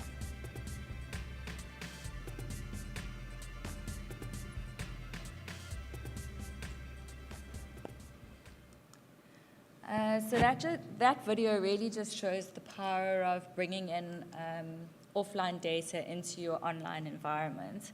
So when we're talking about O2O, the attribution gives your business insights into how successfully your online ads are resulting in offline conversions. So just concentrating on your e-commerce sales really doesn't give you enough leverage to actually understand what your digital marketing is doing. Tracking how specific views correlate with sales gives you data about how well each ad conversion and ad spend into sales. Okay, so really understanding the connection between your advertising into what is happening inside your store. So we know now that consumers research online and offline, and they purchase online and offline. And based on what we saw before, digital plays a pivotal role in the omni-channel process. From mobile to desktop to apps to social media, we have to be wherever the consumer is, and that's a very, very messy customer journey, which we have to decipher and make sure that we're there at the right time, at the right place. So how was Macro able to do this? So as you know, and I'm sure, I mean, who here has bought at Macro before? Everyone? Everyone knows that you have to have that damn Macro card to purchase anything, even just a piece of toilet paper. And you forget it, and you're like, damn it, where is it? And you go and you get another one. But it actually saved our lives from a data point of view. This gave us the capability of really understanding our customer 110%. Name, surname, ID number, email address, phone number. This was our unique identifier that we chose to use in order to do our O2O project with Google. So the Macro team understood the consumers' increasingly usage of digital, particularly in mobile, as the main way that they purchase products. So believing that omnichannel shoppers research and purchase both online and offline, Macro then set out to find out what portion of purchases in store were the result of previous online engagement. So Macro's goal was to determine the offline return on their digital ad spend.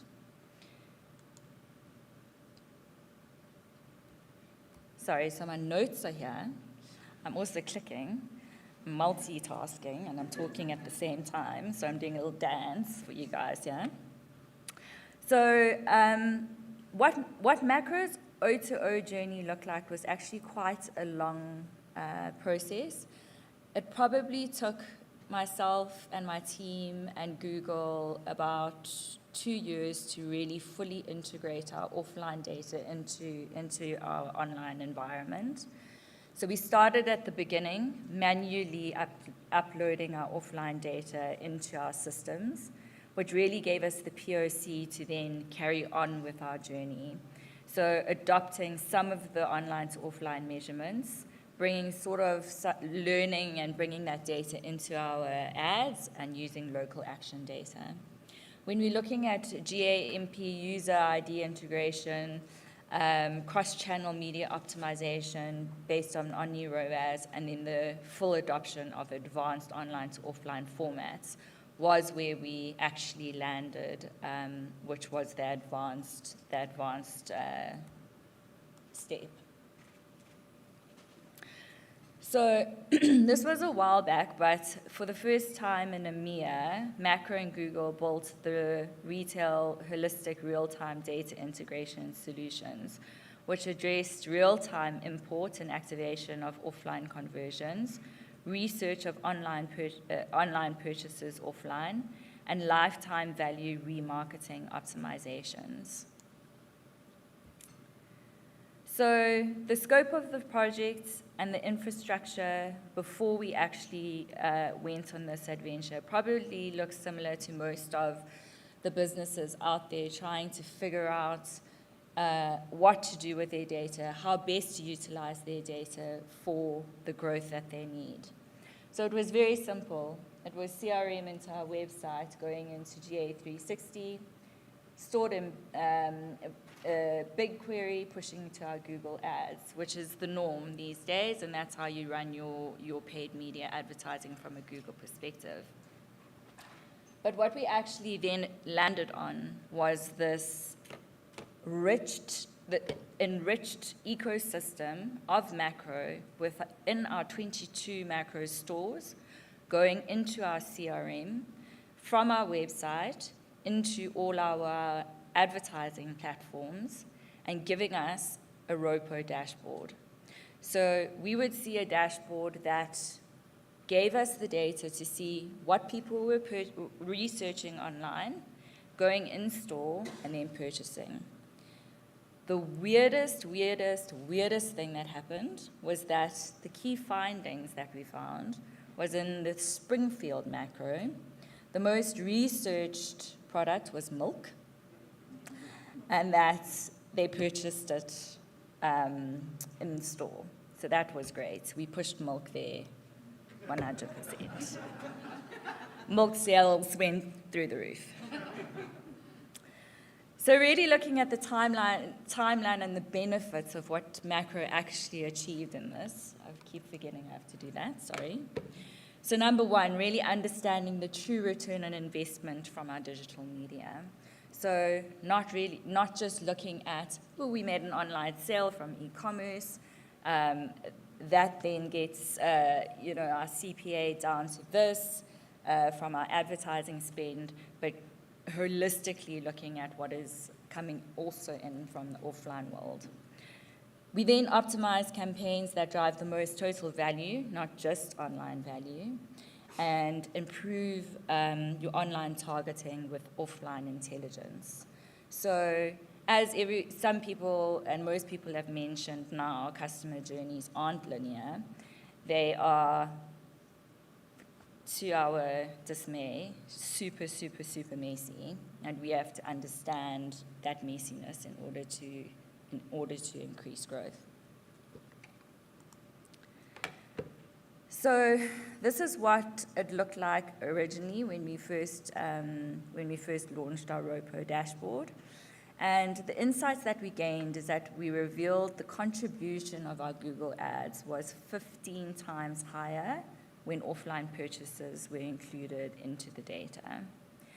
And that 55% of all offline transactions had begun on a mobile device. So as the first step, Macro tested source sales measurement to see how Google Ads translated into offline purchases. Macro uploaded monthly offline transactions associated with the Macro's loyalty program into the brand's Google Ad account. So we saw a definite uplift in our Google Ads as well as our transactions. So this is just a slide of how we actually went through our GA measurement protocol, of how we actually brought in offline into online. So to integrate Macro's own data warehouse into the actual Google Cloud, this made it possible to import actual offline purchase data from Macro's 22 outlets into the Google Cloud, which was done every 15 minutes. From Google BigQuery, audience lists were created in Google Analytics and imported then into our Google Ads. Purchase journeys were then mapped out in our analytics account, and the most researched product, as I mentioned already, the most researched product was milk.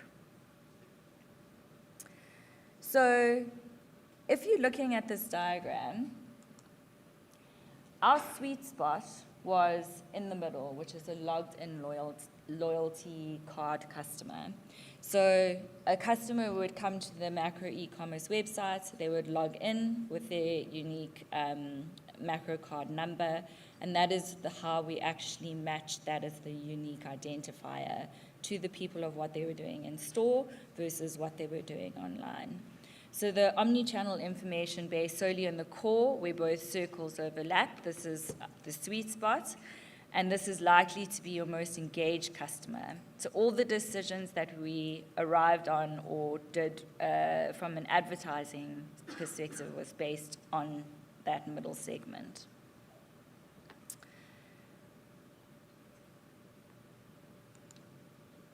Okay, so the BigQuery solution for studying the ROPO effect, I'm not going to go through this because I'm not going to bore you to death.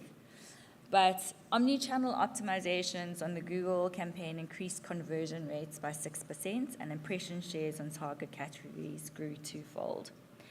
Being able to see online and offline data in real time gave Macro the information they needed in order to spend their media budget more efficiently. So this narrowed down to geolocation, so understanding what kind of purchases were being researched and done in store at the certain Macro outlets. That would then give us the chance to do geolocation on those specific categories and products to push those sales within those stores. Increasing foot traffic as well, pushing the consumer into the store based on what we were displaying online. Okay, so traditionally businesses have always invested more in traditional marketing. I think that's probably now reversing, but in some companies it is still the case because it's comfortable. They've done it forever, and they'll continue, just praying and hoping and spraying. But with online to offline attribution and having a view of what drives in-store sales, media spend is flipped on its head. So being able to attribute what is driving sales in store will increase your digital ROAS. So increasing your digital ROAS assists digital marketers to be able to have the data for businesses to invest more in digital marketing, because marketers can now report on digital ROAS online as well as offline. Thank you for telling me I'm not moving my slides, everyone. So I all know now who's concentrating and who is sleeping. Right. So what actually did that mean for Macro when we actually launched the project? So our ROAS was 3-1. And what does that really mean? This means that for every rand from a digital marketing perspective that we spent for Macro made 3 rand in revenue. If you look at it at the bigger scale, if Macro had spent 100,000 rand in media spend, yeah, I'm on the right slide. If Macro had to spend 100,000 rand on Google ads, they were making 300,000 rand back in revenue. And that's matching e-commerce sales with your offline sales, and then matching that back to your actual digital media, which the business was amazed by. I got more budget, which I was very excited about. And that once this was integrated into our reporting, our 100,000 plus suppliers were biting at the bit to run digital campaigns with us. So because we had this data available to our suppliers, it actually created another revenue stream for Macro, for our suppliers to partner with us and give them peace of mind that the results and reports that they were seeing was both e-commerce and offline sales, while understanding which store out of the 22 Macro stores were giving them the most revenue. So when we were mapping out, let's say, Samsung's campaigns, we were saying, okay, the Macro in Woodmead is where most of your sales are happening. Probably 55% of your sales are coming from the Macro store, geolocation ads. They would give us spend to really hone in on where they were making the sales the most, and we were able to give them that data to make those decisions. Any questions?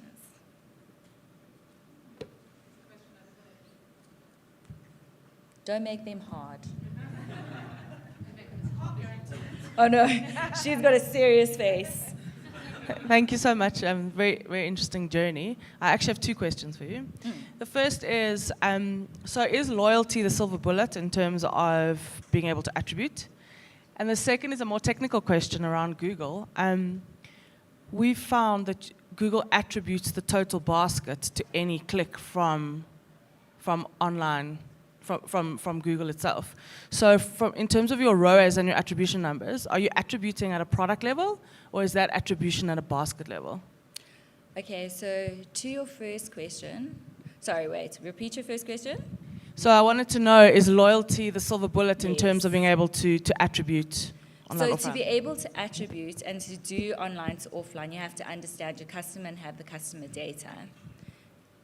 To have your customer data. So Macro was fortunate enough that they had this old school card that everyone thinks is old school, but actually was the best thing that ever happened to them. Walmart is also doing the same thing. So with companies that haven't actually started off with, you need a card to purchase, now you're getting clicks loyalty programs, you're getting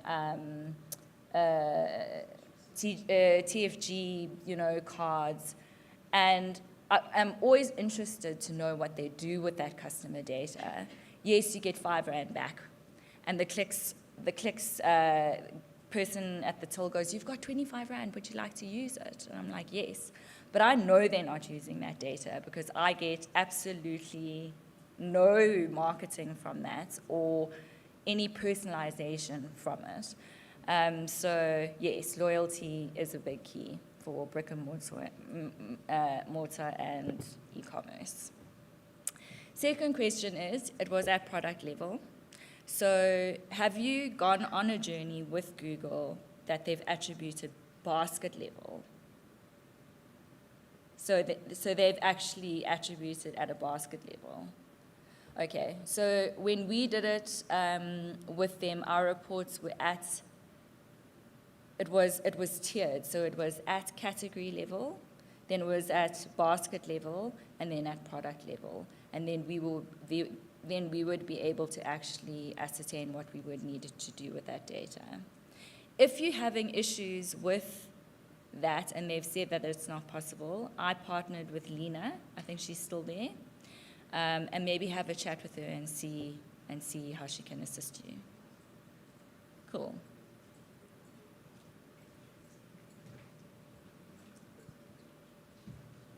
Sarah's getting her miles in, guys. Are you wearing your watch? That Venn diagram is super exciting because my theory would be that there'd be a lot more people who are not logged in doing research or intent to go to the store. It's kind of, if you log in there, there's sort of a bit of a blended intent, right? Maybe you buy online and maybe you don't. What's the thinking on how big that unattributed chunk could be? And have you been thinking about ways to change behavior, to either get those people to log in or that sort of thing? So there was a big chunk, and you make a very good point. There was a big chunk of our data, of our visitors that didn't log in. We, as Macro, did a whole lot of campaigns to push login.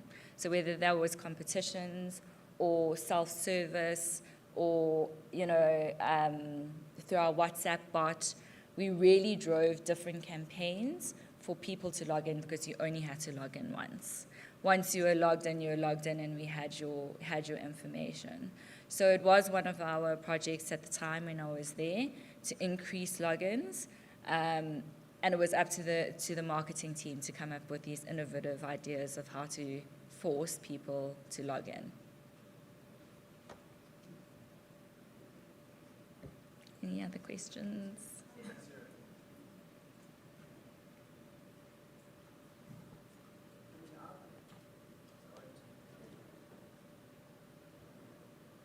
I think you just need someone to log in once, because even if you had logged in once, you can drop a cookie, and I heard them saying that Apple, you can block it, but I think 90% of the clients in this country use Google, use Android devices. But you can either drop a cookie or then link their device to the login. And then even next time, if they want to find the price of milk and not log in, you should be able to track that it's that person. Yes. So, I don't think they have to be always logged in. You just, at some point, you need to be able to connect their device or their cookie to the person, and then you set for it from then on. Yeah, 100%. Any questions from our beautiful team? Silence, always good. All in the mind, good. Thank you, Kerry. Pleasure. Big round of applause for Kerry Entrepreneur. Okay, ladies and gentlemen, we are going to be fast-tracking our session today because we're kind of running out of time. So I'm going to ask my illustrious panel on Web3 and emerging technologies to join me on the stage. Daniel Courtney, who's the multi-choice executive head of digital marketing, Rick Joubert, who's the CEO of Yonder, and Tilesh Bhaga, who's the CDO of Grey Advertising. Please join me.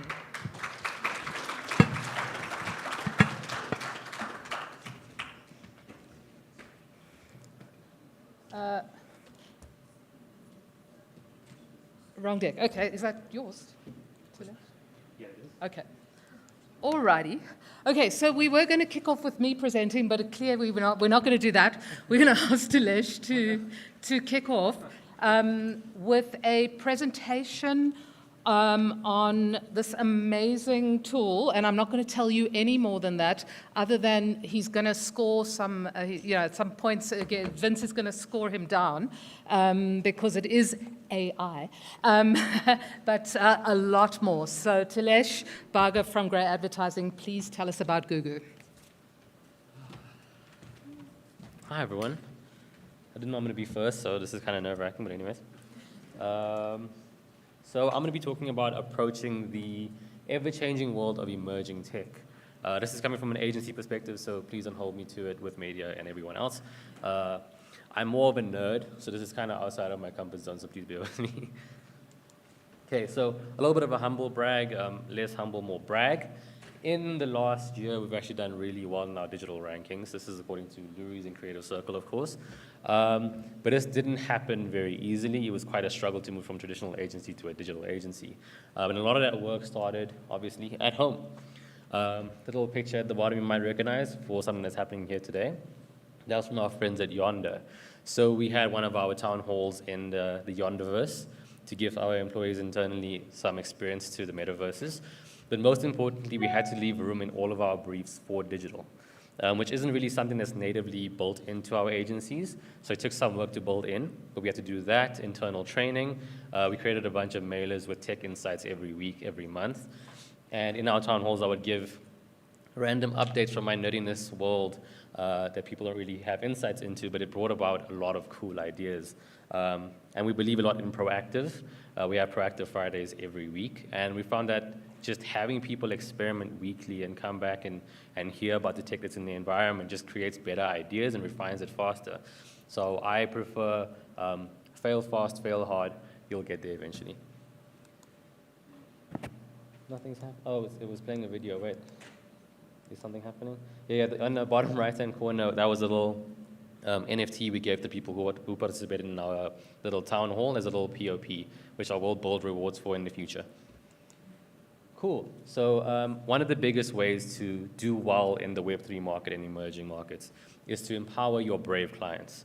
So Savannah, in this instance, which I'll speak to most of the time, was our client who was brave enough to accept unique, cool ideas, and then they became brave enough to push back and ask for cooler things, such as them asking us to dabble in the Web3 space and essentially forcing NFTs in our face and being like, we want this in our next campaign, which we didn't suggest, but eventually it worked out in the end, and we appreciated their braveness. The clients with big ambitions take you to the global stage, and as we saw with a win at Cannes, the more awards you win actually does translate to your brand being more relevant in the market. Okay, but not all ambition and empowerment can solve market digital literacy. Just a warning, they asked me to put in this next video. I'm uncomfortable about it, but have fun. Does anybody know what the fucking non-fungible token is? They said the F word, I was uncomfortable. What's an NFT? My what? What is an NFT? NFT. So it was really important for us to do a bunch of market research before.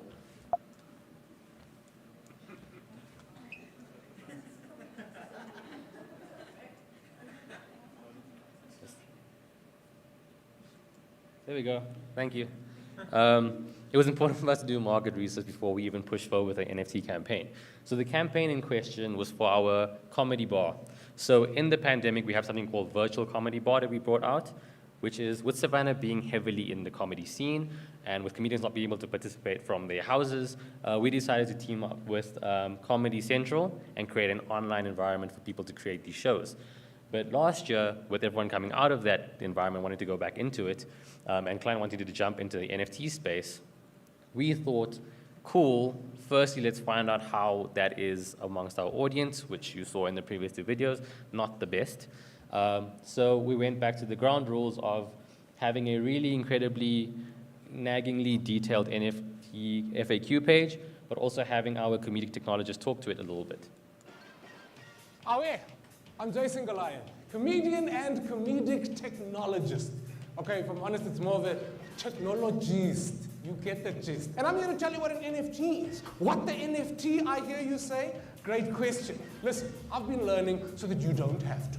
NFT simply stands for non-fungible token. I know what you're thinking, mushrooms. Don't think that, not a mushroom, but fungible in a different category on its own. Essentially, they are incredibly unique and very, very valuable, especially when you and your chommies get behind what they mean online. And you can't change it. Guys, this thing is like lockdown. It's like Zambak, the real Makoya, but think about Zambak with technology on your lips at the same time. This technology lives on blockchain. Now, blockchain, like the internet, is forever. In case you missed that, forever. You remember the first time you messed up? That first profile you tried to create where you put that crusty picture with that old camera where your lips are looking dry like you're missing your debit orders every single day. Now you forgot the password. Now this picture is the first picture that pops up every time you're looking for a picture of you. It's scurfness. Don't remember the password, can't remove the picture, locked down forever. And don't you dare for a second pretend you don't know exactly the picture I'm talking about. But anyway, shame. It's none of my business. Sips crisp, dry, Savannah premium cider.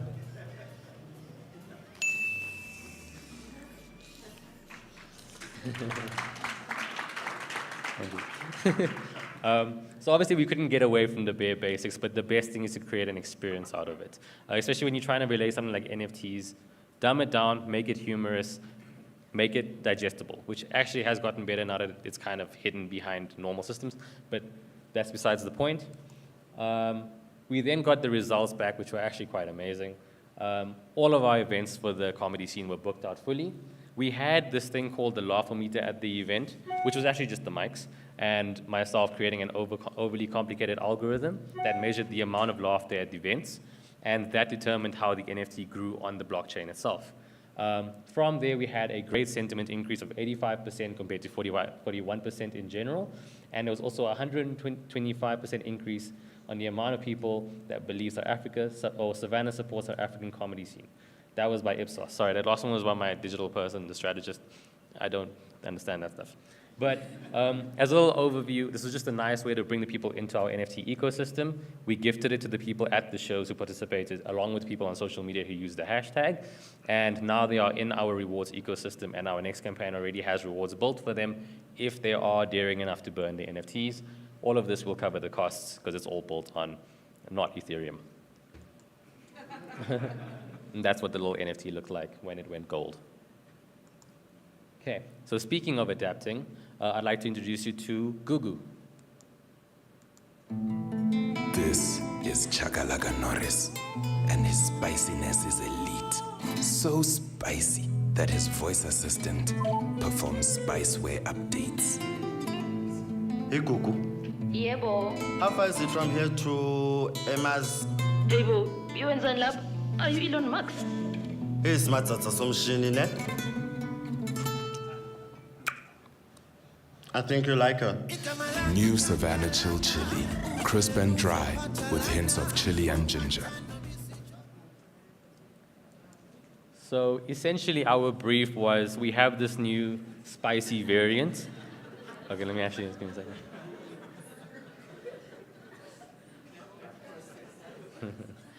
We have a really good copywriter.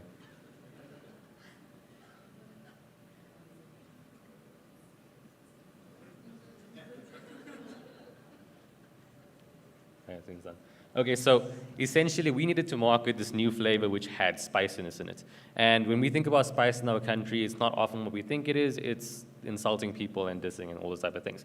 And we thought that the professionals of those live at the home affairs.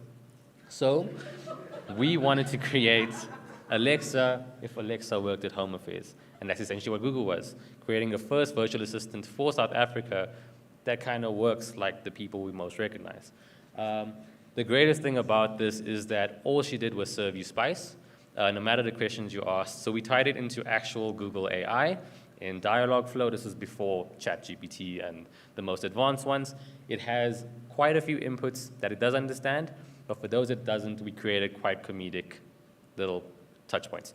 Yeah, oh, and then the only thing it could do was actually give you chilled chili. So if you asked for it, that's the only thing that actually worked. It prompted you to purchase the drink. Cool. The results were something I'm quite fond of. We had 32,000 questions asked and answered in the 1 month that it was, well, it's still up, but in the 1 month that we tracked it. We had a 2-minute average time on the website, which, woo, that's insane. 1.7 million liters sold. We could track that to this campaign because literally it only opened up when this happened. So that was quite impressive. 8.2 engagement rate and 7.4 attitudinal equity. I don't even know what that means, but I'm sure it means something to you guys. And then the whole thing about creating in the Web3 and the emerging tech is to create long-term relationships and memorable experiences. All this tech is cool and fancy, but we need to make sure that it has a purpose. So with Google, it was a memorable experience that tied to a drink that essentially converted to sales. And with the NFT one, we essentially were bringing people into a long-term relationship without them really knowing about it. But we now entice people to constantly interact, get involved in this ecosystem we're building as the rewards get better and better each year. And with Gray being famously effective, we do believe that everything we do has to have an effect, and that's why there was data points shown everywhere. Yeah, I guess I can do a quick demo now. I'm not sure how this is going to work because I need to speak to the thing. Yeah, okay, cool. That works. Give me a second. I'm open to if you have any questions for Google. Because I'm an awkward person, the thing I'll always ask is, hey Google, what do you think about the weather today?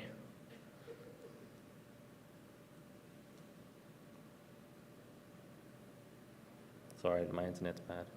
Aha! Do I look like the news? Wait till 7:30 like your Macris. Hey Google, what do you think of Siri? It's in my programming to offer you chilled chili. You want it or what? Okay, fair enough. Any question randomly from an audience member or someone up here? No? Anything? Okay.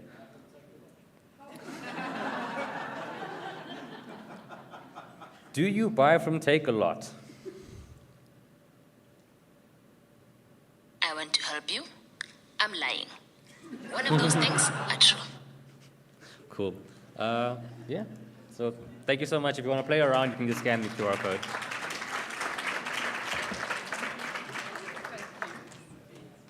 Absolutely wonderful, isn't she?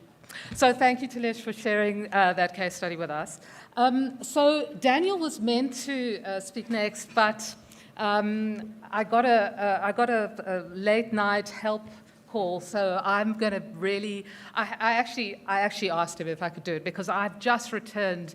Last week I spent in Paris, in and amidst all the demonstrations and stuff, and the French are fantastic at demonstrating, I must just tell you. But last week I was at the Paris Blockchain Week, and it was the most amazing experience. So what I'm going to do is share with you just some of the key insights that came out of the Blockchain Week, because really this is one of the exciting new technologies that marketers do have in their arsenal and that you can start looking at. So this is a wonderful illustration of how technology has evolved over the years. I think every 10 to 15 years we see this new era in computing and this new next great thing. And this really started around the time of the Second World War. And believe it or not, just after the Second World War, Alan Turing, and I'm hoping that I get a big buzzer here, Vince, actually was the first British logician and computer pioneer to introduce this concept of AI. So really the founding father of everything that we're experiencing today and of Google. Maybe you should have asked her about it, Alan Turing. The question that always is on everyone's mind while we're living through these incredible advances and innovations in software is, what is the next big thing? And I've kind of put there AI and blockchain, and that's very, very clear that these two are emerging. They've both been in the works, and very clever people around the world have been working on use cases and applications utilizing these two technologies for many years. But suddenly we're starting to see a resurgence or an emergence of new interfaces for consumers and for businesses that are utilizing all of this. And as marketers, I think the exciting part for us, and the stuff that's very visible and that we always get excited about, is the metaverse, virtual reality, augmented reality, and all of the stuff that a consistent data field can actually deliver to us. So it's very early days, but I must just tell you what I saw in Paris. It's very clear, and yes, it's a developed economy with consistent electricity. So it does help when you're looking for constant connectivity. But essentially, what we're seeing is this technology really has the opportunity to fundamentally transform the way we collaborate, the way we interact, and the way we transact. Not just face-to-face, not just online to offline, but across great distances. And that's what makes it so exciting. So yes, we've all seen and we've all heard about the crypto winter and the fact that everything's fallen off the cliff. And I had to put in a slide with the Gartner hype cycle, because we are definitely down there at the bottom in terms of our expectations. We're in the trough of disillusionment in terms of some of the previous use cases that flew high and crashed fast. But we are certainly also in an environment where this technology that's been around for a while, there are businesses that are starting to bring use cases to market that are getting real interest from big brands, and I wanted to share a couple of those examples with you. Before I do, this is just a few headlines. An analyst from McKinsey shared a very, very interesting study that they've done, both looking at consumer readiness and what are the underlying drivers that are accelerating the metaverse. And I just want to tell you that, I mean, the upshot is that, and the theory is that the metaverse is actually just going to become known as the 3D internet. It's not going to become anything special. It's going to become part of our reality for how we interact with brands and how we experience them.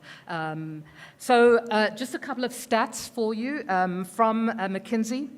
In terms of consumers, and they really interviewed thousands of people across the world. People are excited about the metaverse, and they're experimenting more and more. In fact, all of us, hopefully, in this room have experimented with our very own Yonder-created metaverse. And there's really been an interesting widening of the use cases that businesses are introducing. And people, therefore, are starting to expect more brand interaction in the metaverse over the next 5 years. We certainly are in a technology revolution. I don't need to repeat the generative AI story, because Vince will give me another black mark. But the fact that ChatGPT took 5 days to reach 1 million users is unheard of and quite phenomenal. And we're going to find the adoption of technology accelerating in this way. There's been a lot of investment in the underlying infrastructure that drives both blockchain and the virtual worlds. We're talking many billions of dollars in 2022 alone. Compound annual growth rate of 80% in terms of the volume and the value invested in the metaverse and in virtual worlds. So I really think that it's a technology that is starting to see the light of day and where we're starting to see some really, really interesting cases. It's important to note that interestingly enough, and particularly with Bruno's talk, is the luxury market is diving into the metaverse. The apparel market is diving into the metaverse. And some brands have done really, really well. Some have kind of disappeared off the radar. They went in, they experimented, they came back out. But a lot of money is being invested. People are actively engaging in these spaces and spending money. And I'm going to share a couple of case studies with you about what those are. Again, McKinsey, the top 4 drivers are that 79% of the people they surveyed actually conducted transactions in online worlds. And this is exciting in terms of that underlying payments technology and the fact that the financial services industry is waking up and starting to invest as well. 44% used it as a way to connect with other people. And I think that that's where it's very powerful, where it does give you a sense of presence and in real time. 26 just exploring digital worlds, and 10% meeting and collaborating with colleagues. And it's very interesting what's happening in the business space around the metaverse. So just a couple of examples. Nike has been in this world from the beginning. They experimented a bit with NFTs and did some gamification around wearables, the skins that you include in other games. So they built something called Nikeland in Roblox, 7 million people in the first 5 months.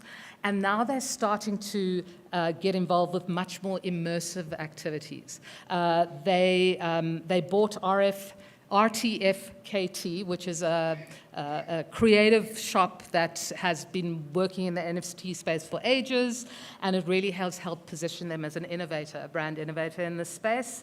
And they are pulling elements together, sorry, wrong one. They're pulling elements together to create a Nike universe, which will be fully owned environment that will span commerce both across physical and digital. So that's really exciting.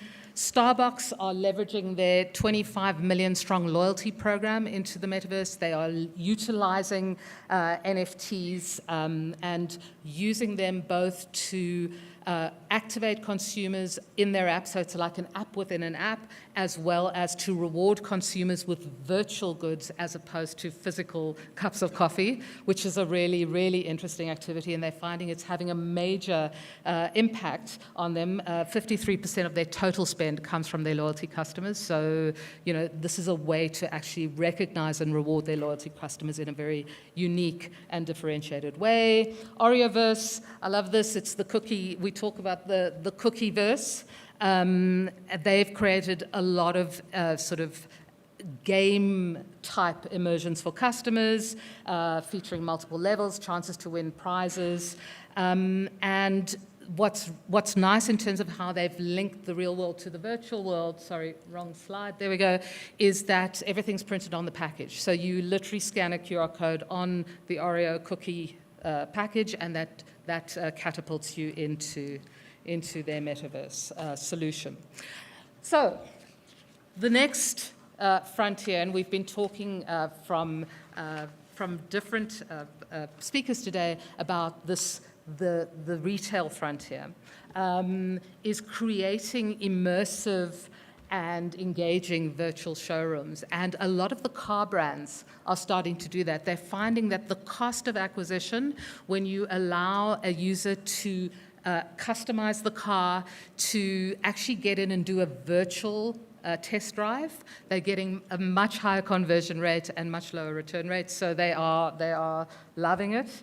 I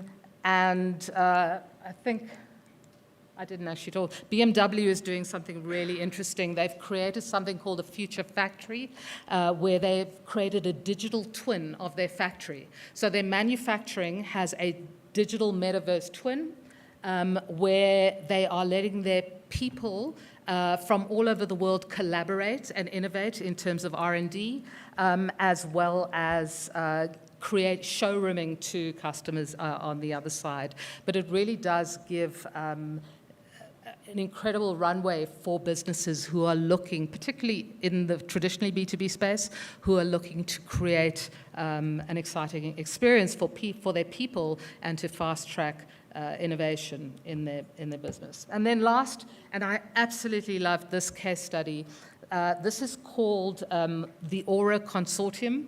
It is made up of all of those serious luxury brands, the LVMHs, the Mercedes-Benz, OTB, Prada, etc., and all the multiple brands underneath. There are 22, I think, or 23 brands, luxury brand houses who are involved in this.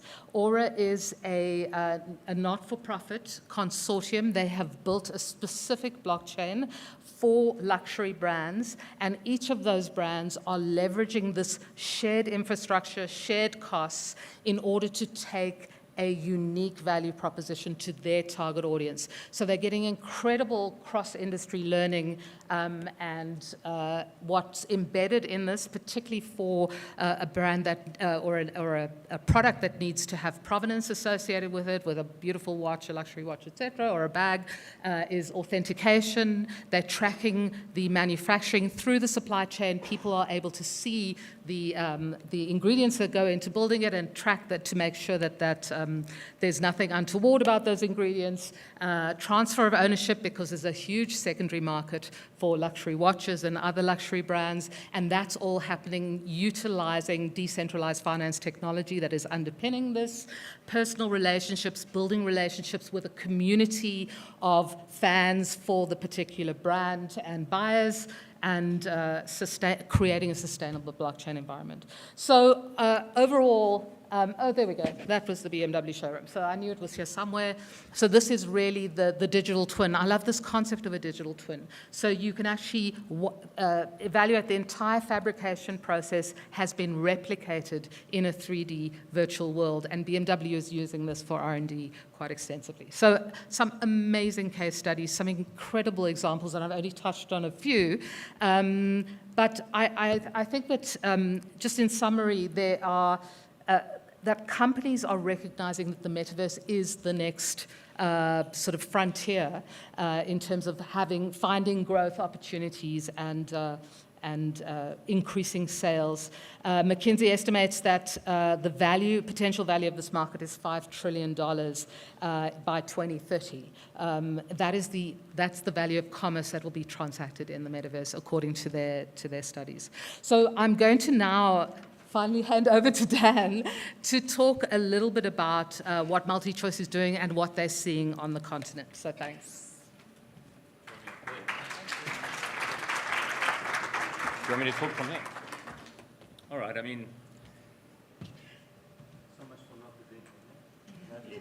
the you can run, but you can't hide. All right, so, I mean, we've just been on, I think the permeating theme today has been being on a journey. And I think we sit in a very privileged position that we sit on this incredible content repository, both sports and entertainment. And so for us, I think Web3 really poses an opportunity to be able to speak to our customers, look at our data slightly differently, build more immersive and engaging experiences, and really think about the way that we market things differently. From an NFT perspective, something that Vince and I have been considering for a long time is how do we take our content and really build sort of baked-in real-world utility to offer our customers additional value? How do we take our sports rights? How do we take our sporting codes? How do we take tournaments? And how do we go to market with those things and allow customers that are engaging with those digital assets to then meet a sports star, go to a sporting tournament, for example, do an interview. From an entertainment perspective, it's quite similar in terms of maybe going to visit a set, meeting your favorite celebrity, and that kind of thing. We've been trying to figure out what it means for us to do NFTs. We haven't quite got there yet, but we believe that we're almost in this like second iteration of what NFTs will become. So, you know, at the outset, NFTs were this like really expensive piece of art, this thing that a lot of people were buying maybe for a social flex, making a profile picture out of it, something that was quite inaccessible for a lot of people. And I think for us, we see this next iteration being one that's got utility, as I mentioned, but also one that we can scale across the continent. So if we're able to take this massive repository of content that we sit on, we're able to build these digital assets that are appealing to people. Think about all of the local telenovela stuff that we do across 16 markets on the continent. Think about the opportunity to start working with brands and look at partnerships slightly differently. All of that stuff really provides like really interesting opportunity for multi-choice from an NFT or digital asset perspective. And then in terms of the metaverse, I mean, I joke around with Vince, and I always say to him that I think we ran out of inventory as marketers, and we've just built this other virtual world that we can like put banners in and advertise to people. I actually do think that's true to some extent, but the metaverse is quite exciting for us and for me in particular. So I think about running a campaign, think about someone clicking on it, think about them coming into a landing page and experience. But now sending them into a virtual world where there's like this immersive experience where you can really take your brand messaging to another level, and you can really explain things and showcase things and communicate with people in a very, very different way. I think that's super exciting for us.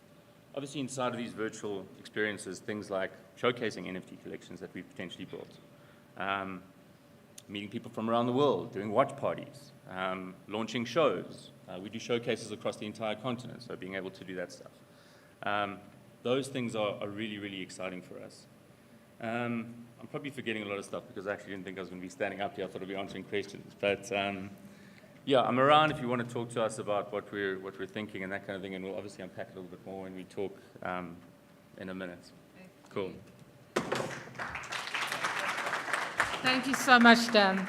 Okay, so I'm now going to invite Rick Joubert from Yonder to come and share with us this incredible virtual world and metaverse that he has created for many brands and specifically for the MMA Smarties. So big welcome. Thank you. Right out there, man. Sure. No, that's why I'm wearing this. I wasn't wearing this earlier, but no, not really. I thought I'd model it because at the end, don't go away, I think there's still a panel discussion, right? So I'm going to keep this pretty short and sweet in terms of my slides. And we're going to have a panel discussion where you're going to ask questions, I'm sure. And then we're going to get you to do something, have a little bit of fun, and do and get. So experience a little bit of Web3 firsthand. Maybe create your first NFT wallet if you haven't yet. Unlike the kind of wallets maybe some of your mates have created. We'll see what you think. And if you're lucky enough and fast enough, you too can have one of these, or even one of these. So let's see how it goes. Yonder is a full-service digital agency. We've got about 60 staff. We've been around for at least 15 years. We've got some blue-chip clients in South Africa. We also work with agencies. Probably about 30-40% of our business is actually with other agencies. Tilesh mentioned, we hosted them. That wasn't business, that was free. But we hosted them in our metaverse, in the Yonderverse for their town hall, just to give their staff an opportunity to kind of experience this new kind of world. And we do produce for a lot of agencies. So this whole Web3 practice is pretty new in our world. For about 2 years, we've been thinking about how do we bring brands, mainstream brands, KFC, ShopRite, DSTV, mainstream brands into this world of digital ownership. The ability to take a digital object and actually own it in the same way that you can own a remote, right, or a handset device. And how does that 360 experience feel to the consumer? In the so-called metaverse, NFT overhyped word, metaverse overhyped word, they need to be demystified. So we've been on a mission to demystify these words and to help brands understand what the real opportunity is once you sort of peel away all the weird stuff relating to the crypto touch points and the regulatory kind of risk and, you know, the technology uncertainty and can I do it and should I do it.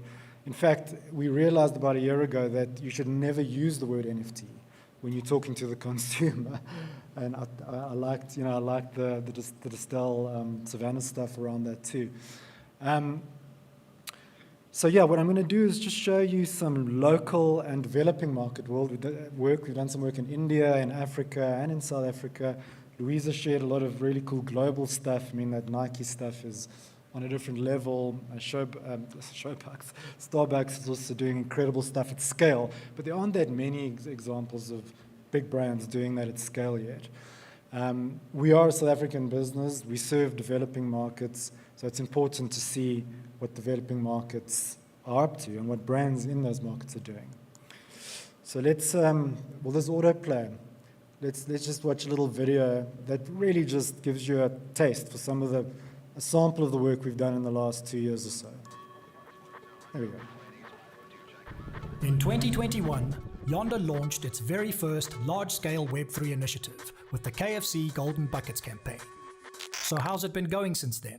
Well, here are a few of our more interesting projects. We launched Volvo India's first electric vehicle in the metaverse, a first-of-its-kind event. We filled South Africa with bouncing, bopping beacon bunnies. We celebrated football goats by giving Ghanaians the chance to win an actual goat. All they had to do was collect a few smart NFT GoTV goats in augmented reality. We built a DSTV VIP skybox for African football fans to enjoy exclusive FIFA content in an immersive 3D space, and gave KFC lovers the chance to win vouchers by playing an augmented reality-powered micro soccer game right on their box of chicken. We also brought WPP Stream Africa into the metaverse and helped the MMA South Africa enter Web3 by launching their metaverse and smart NFT solution. Yonder also officially launched the Yonderverse, our company-wide Web3 platform, showcasing and celebrating Yonderians who go above and beyond every day.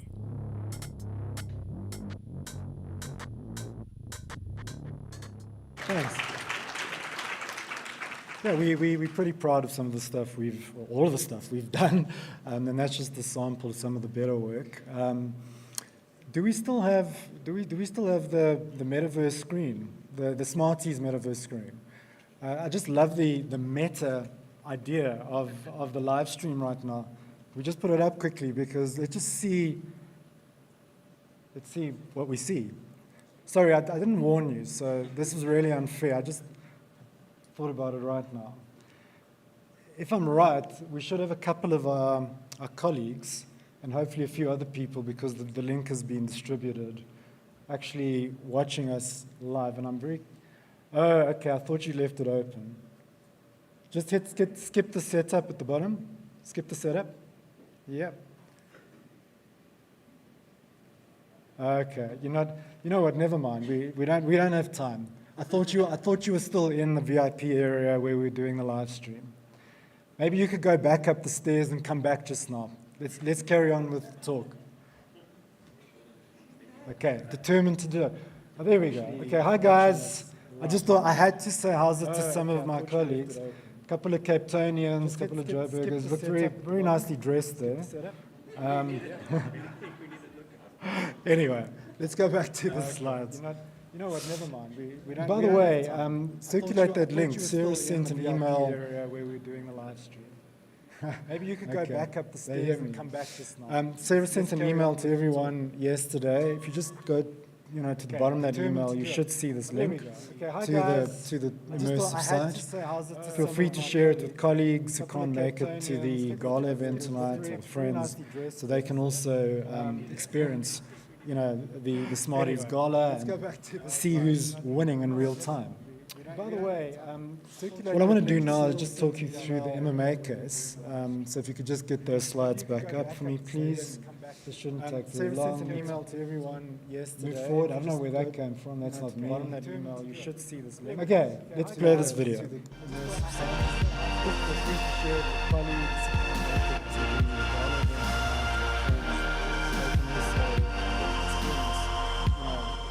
Smarties Gala and see who's winning in real time.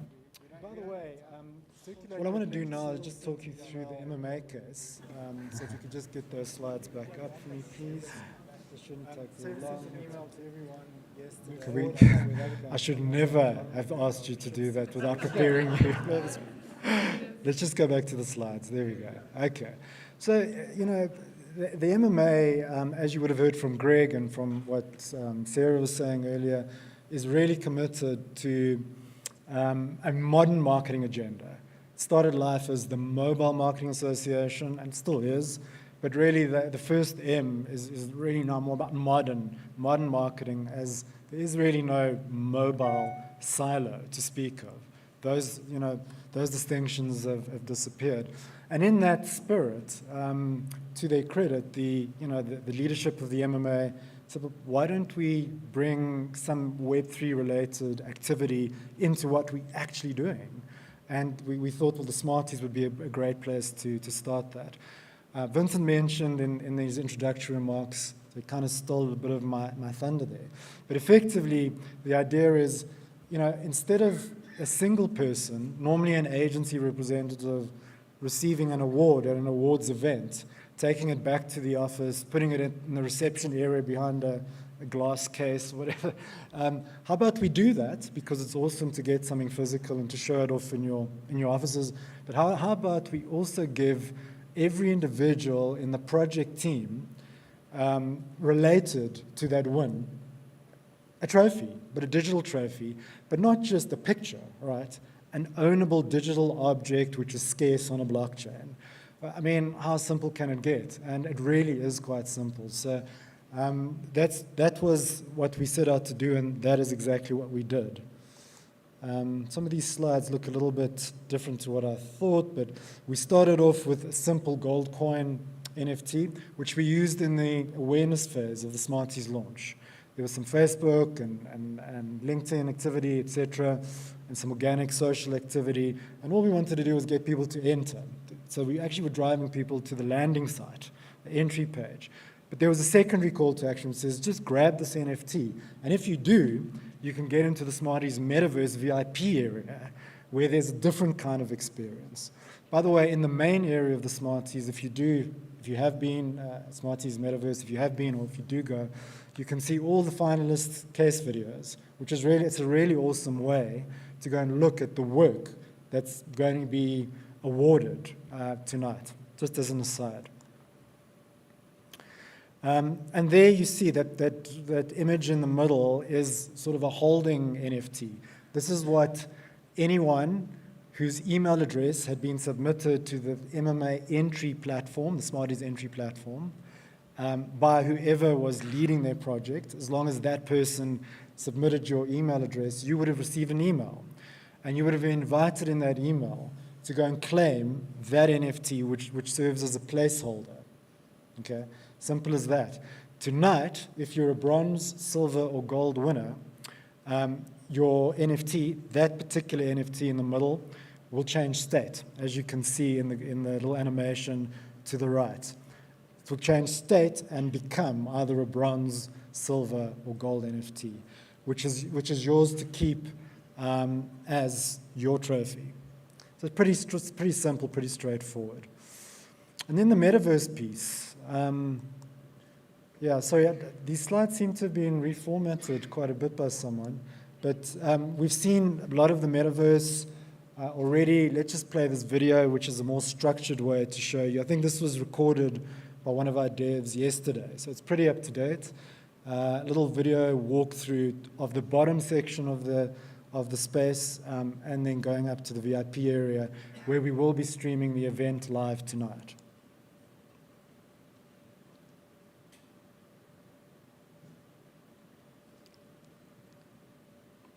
Should be some audio here too. Oh, wonder what happened.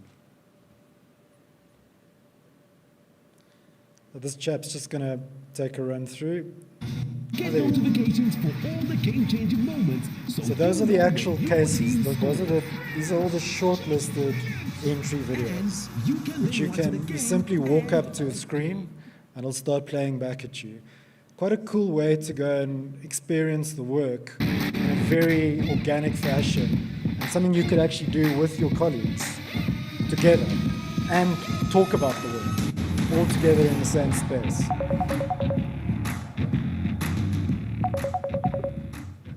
It's not me.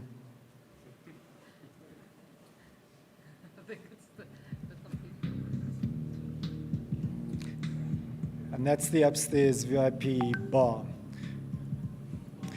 with a very cool barman.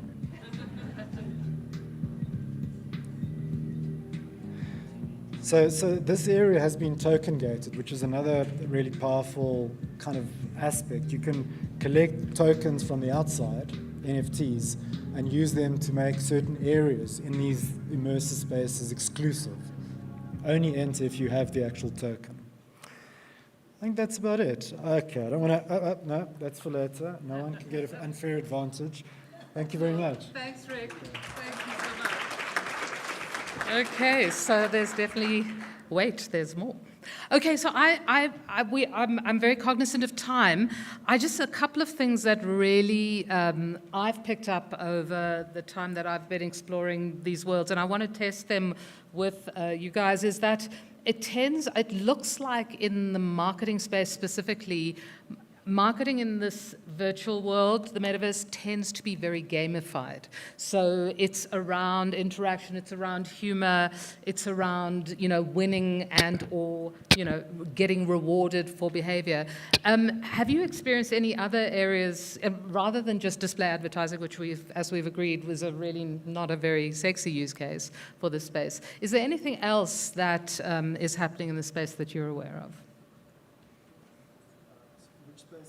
In the 3D virtual world, metaverse / that stuff. Yeah, I think you had a few in your presentation. So the industrial metaverse, the digital twin proposition, amazing. Not just for R&D, but for actual sort of real-time monitoring of what's happening in factory settings and in warehouse settings. So, but that no one in this room is interested in that, right? But showrooms, so some of the use cases are showrooms, automotive showrooms. I think a fascinating use case for telcos, banks, big retailers is customer service. So add another asset to your contact center strategy, right? Think about what it feels like when you number 42 in the queue, right? Waiting for someone to solve a problem for you or take your call. Imagine you had a metaverse alternative or an immersive website alternative. Just enter, grab a ticket, while you're in a queue still, but you've got a ticket, right, in the form of a token, while you're waiting to be served by a real person with an avatar persona, you get to explore the brands, could be the telcos or the banks or the retailers, products, their catalogs. You could go into video rooms where you could be educated, get product education, maybe engage with other salespeople. So, the sky's the limit here. All you need is your imagination. But those are just 3 simple use cases that I can think of off the top of my head. Thanks, Rick. Just in terms of some of the things you were talking about earlier, specifically relating to those passion points, sports and sports personalities, sports events, ticketing, access, post-event content. Are you starting to see an uptake? Are brands starting to experiment? Are they keen to get involved in these assets that you guys clearly have? So we've had so many conversations with so many people that are excited about what's happening in this space, right? And I think it's really just about dipping your toes in the water and then taking a dive into to start experimenting and doing some exciting stuff. I mean, certainly from our perspective, we've engaged people from a sporting rights point of view. A lot of interest there. A lot of the talent is very keen to explore the opportunities that exist inside of this world. And then on the content side, we've had some really interesting conversations with the production houses and looking at specific shows. For example, we've looked at The Wife, which is a big telenovela for us, did incredibly well on Showmax. We've got an incredible show that's coming out in June, Shaka Ilembe. Took 7 years to build this production. You can just imagine what the application is when you take what's happening there, incredible set, incredible cast, incredible production, right? And you start to pull those elements into the metaverse, or allow people that are fans of these shows start collecting digital assets that they can keep forever, or trade, or collect the whole cast, or things like that. So, I mean, certainly in terms of our exploration and what we've seen, yes, there is a lot of interest. There's a lot of uptake, and it's just about moving on. So we're really excited and quite bullish on what we're able to do this year. Fantastic.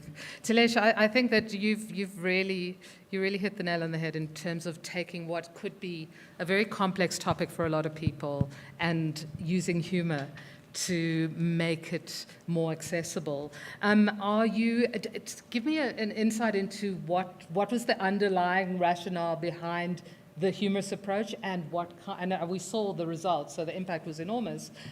Did you get feedback, anecdotal evidence from your users that this is something that they still want to continue using post-campaign?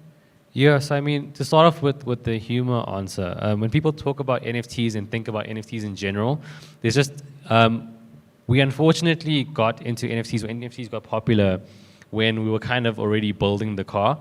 And if you're trying to sell a car when it's just an engine, no one's really going to be interested in like, oh, I'll drive that one day. So that's kind of where it got hyped up, and that's why the hype was kind of dying. We weren't witnessing a finished project or product. So for us to inject humor, we kind of were able to navigate that structure where you're like, cool, here's this broken car, but here's a really funny guy to explain why it matters. And also, don't worry, just be there and we'll send it to you. I mean, the Twitter was kind of crazy for the amount of people who entered, but I think that's just competition people in general.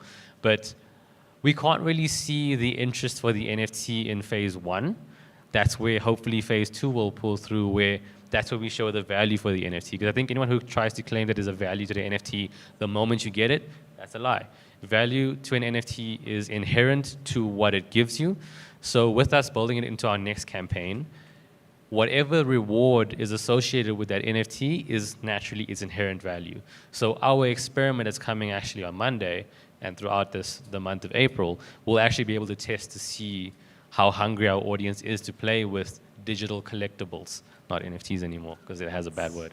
That's very cool, thank you. And it brings up the point, Rick, I know that your KFC campaign, which you showed us, that was very much, you didn't talk about the fact that they were earning NFTs. It wasn't a big onerous process for consumers to go through, but you now have a database of engaged brand fans who already have a wallet, have an NFT in their wallet, and can be encouraged to participate in many more brand interactions. I'd love to hear a little bit more about what the brand's thinking there. Yeah, I agree with Tilesh, but there's also utility value to these digital objects, more in the context of mass brand kind of campaigns, right? And then there's the more strategic side, which I think is what you're referring to, because what this allows you to do, it's not really about the object, it's about the wallet. Because the minute the consumer creates a wallet, and you have an address for that wallet, right? A way of sending value to the wallet. What you almost have an opportunity to do, and this is quite interesting in the context of Salesforce and some of the other discussions we've had today, is new generation CRM. No longer limited just to messaging to a mobile number or to an email address, but now actually able to drop real value into a consumer wallet, a digital object wallet. You can call it an NFT wallet if you like, but at the end of the day, it's just something which can cryptographically prove that the value in there is real and that you own it, right? And that you can do stuff with it. So it opens from a strategic point of view, from an always-on point of view for brands. It opens this amazing new customer engagement opportunity, which never existed before. Absolutely. So we're talking about the internet of value here, right? Yeah. Which is what Web3 is all about, rather than just the internet of information. Absolutely, thank you. That's very insightful. I mean, I think just to validate that, the same McKinsey study that I quoted earlier, they talk about they surveyed 800 companies from developed countries, and their most senior executives to really understand what they thought about it. And 25% of those execs expect the metaverse to drive 15% or more of revenues in the next 5 years. So we're talking about a space that is both shopping channel, selling channel, interaction channel, a manufacturing channel, R&D channel, and with commerce baked in, because the ability to transact, the ability to move with identity, the ability to collect items of value and make those, put utility into them, just creates a whole new opportunity for us. So I'm going to open questions up to the floor. I'm sure there are a lot of questions from people in the room. Anybody want to ask one of our panelists something about this exciting new world? No? No questions? Okay, now I do understand that it is late in the afternoon, late in the morning. We are ready for lunch. Everybody's tummies are rumbling. So I'm going to ask Rick just to close off this session with one last call to action. Thanks. If you could just get my last slide of mine back up. Just while he's doing that, I don't know what happened with my slides, but a slide definitely disappeared, because I wanted to also provide feedback on the conversion rate on the MMA trophy NFT program to date. When I looked at the numbers yesterday, it was about 42%, but when I looked at the numbers about an hour ago, we'd gone over 50, which is an amazing conversion rate. In other words, over half of everyone who got the email, there was about 172 unique people who were invited to claim the trophy NFT and waiting for that to turn into a real bronze, silver, or gold NFT tonight. So far, that number will still go up, but so far over half have actually done so. Given that this is the first go, I think that's an amazing outcome, actually. Okay, let's just go to that. Whoop. All right, so we're going to break for lunch now, right? So just as a fun thing, please feel free to just go scan this QR code. What you'll be asked to do is just to create a wallet very quickly in the Yonder sort of space, in the Yonder wallet space. It's very simple. You can use your current email address, mobile number, whatever. And once you've done that, what you'll find is an interface with a couple of icons at the bottom. Wallet icon, a map icon, and an AR icon. You can play with that a little bit, but ultimately what you want to do is just hit the AR icon. And there are 20 objects around here. In this room, maybe a little bit outside. First come, first serve. Remember, these are unique digital objects. And if you can grab one, I think we're limited to one per person, so you can try and grab two, but I don't think it's going to work for you. You can come redeem that, basically come burn that NFT, come burn that token with anyone at that table over there, especially Matt. Matt, just stand up again. Those two guys there. Yeah, the two Matts, right? So or if you'd rather keep the NFT and you don't want this lovely cap or a nice shirt, and keep the NFT, okay? Feel free to come up closer to scan the QR code if you want to have the experience. Thank you very much. And just do that over lunch. Thank you, Rick. And thank you so much to our panel for a fascinating conversation. Thank you very much. And guys, I'm going to hand over to Sarah just to close, but thanks for your participation, your engagement, your questions, and for being here with us today. Thanks. Okay, thank you. Before you disappear, can we just give Louisa a big round of applause for doing an excellent moderating session today? Thank you, Louisa. And thank lots to our Takealot partners for being the headline sponsor today, and I wish you all the success for the launch of your self-service platform. So thank you very much. Okay, we are finished. Content will be shared with you. I know we missed our VAS doing the AI research in creative and customer experience. So that also will be shared with you. But I'd like to thank you today. This is our first Smarties NEXT event. I think it was a success. I hope you all enjoyed it and learned and take some value from it. In about 4 hours' time, we'll be starting our Smarties Gala celebrations. So I hope to see you all back shortly. Okay, enjoy. Thank you. Bye-bye.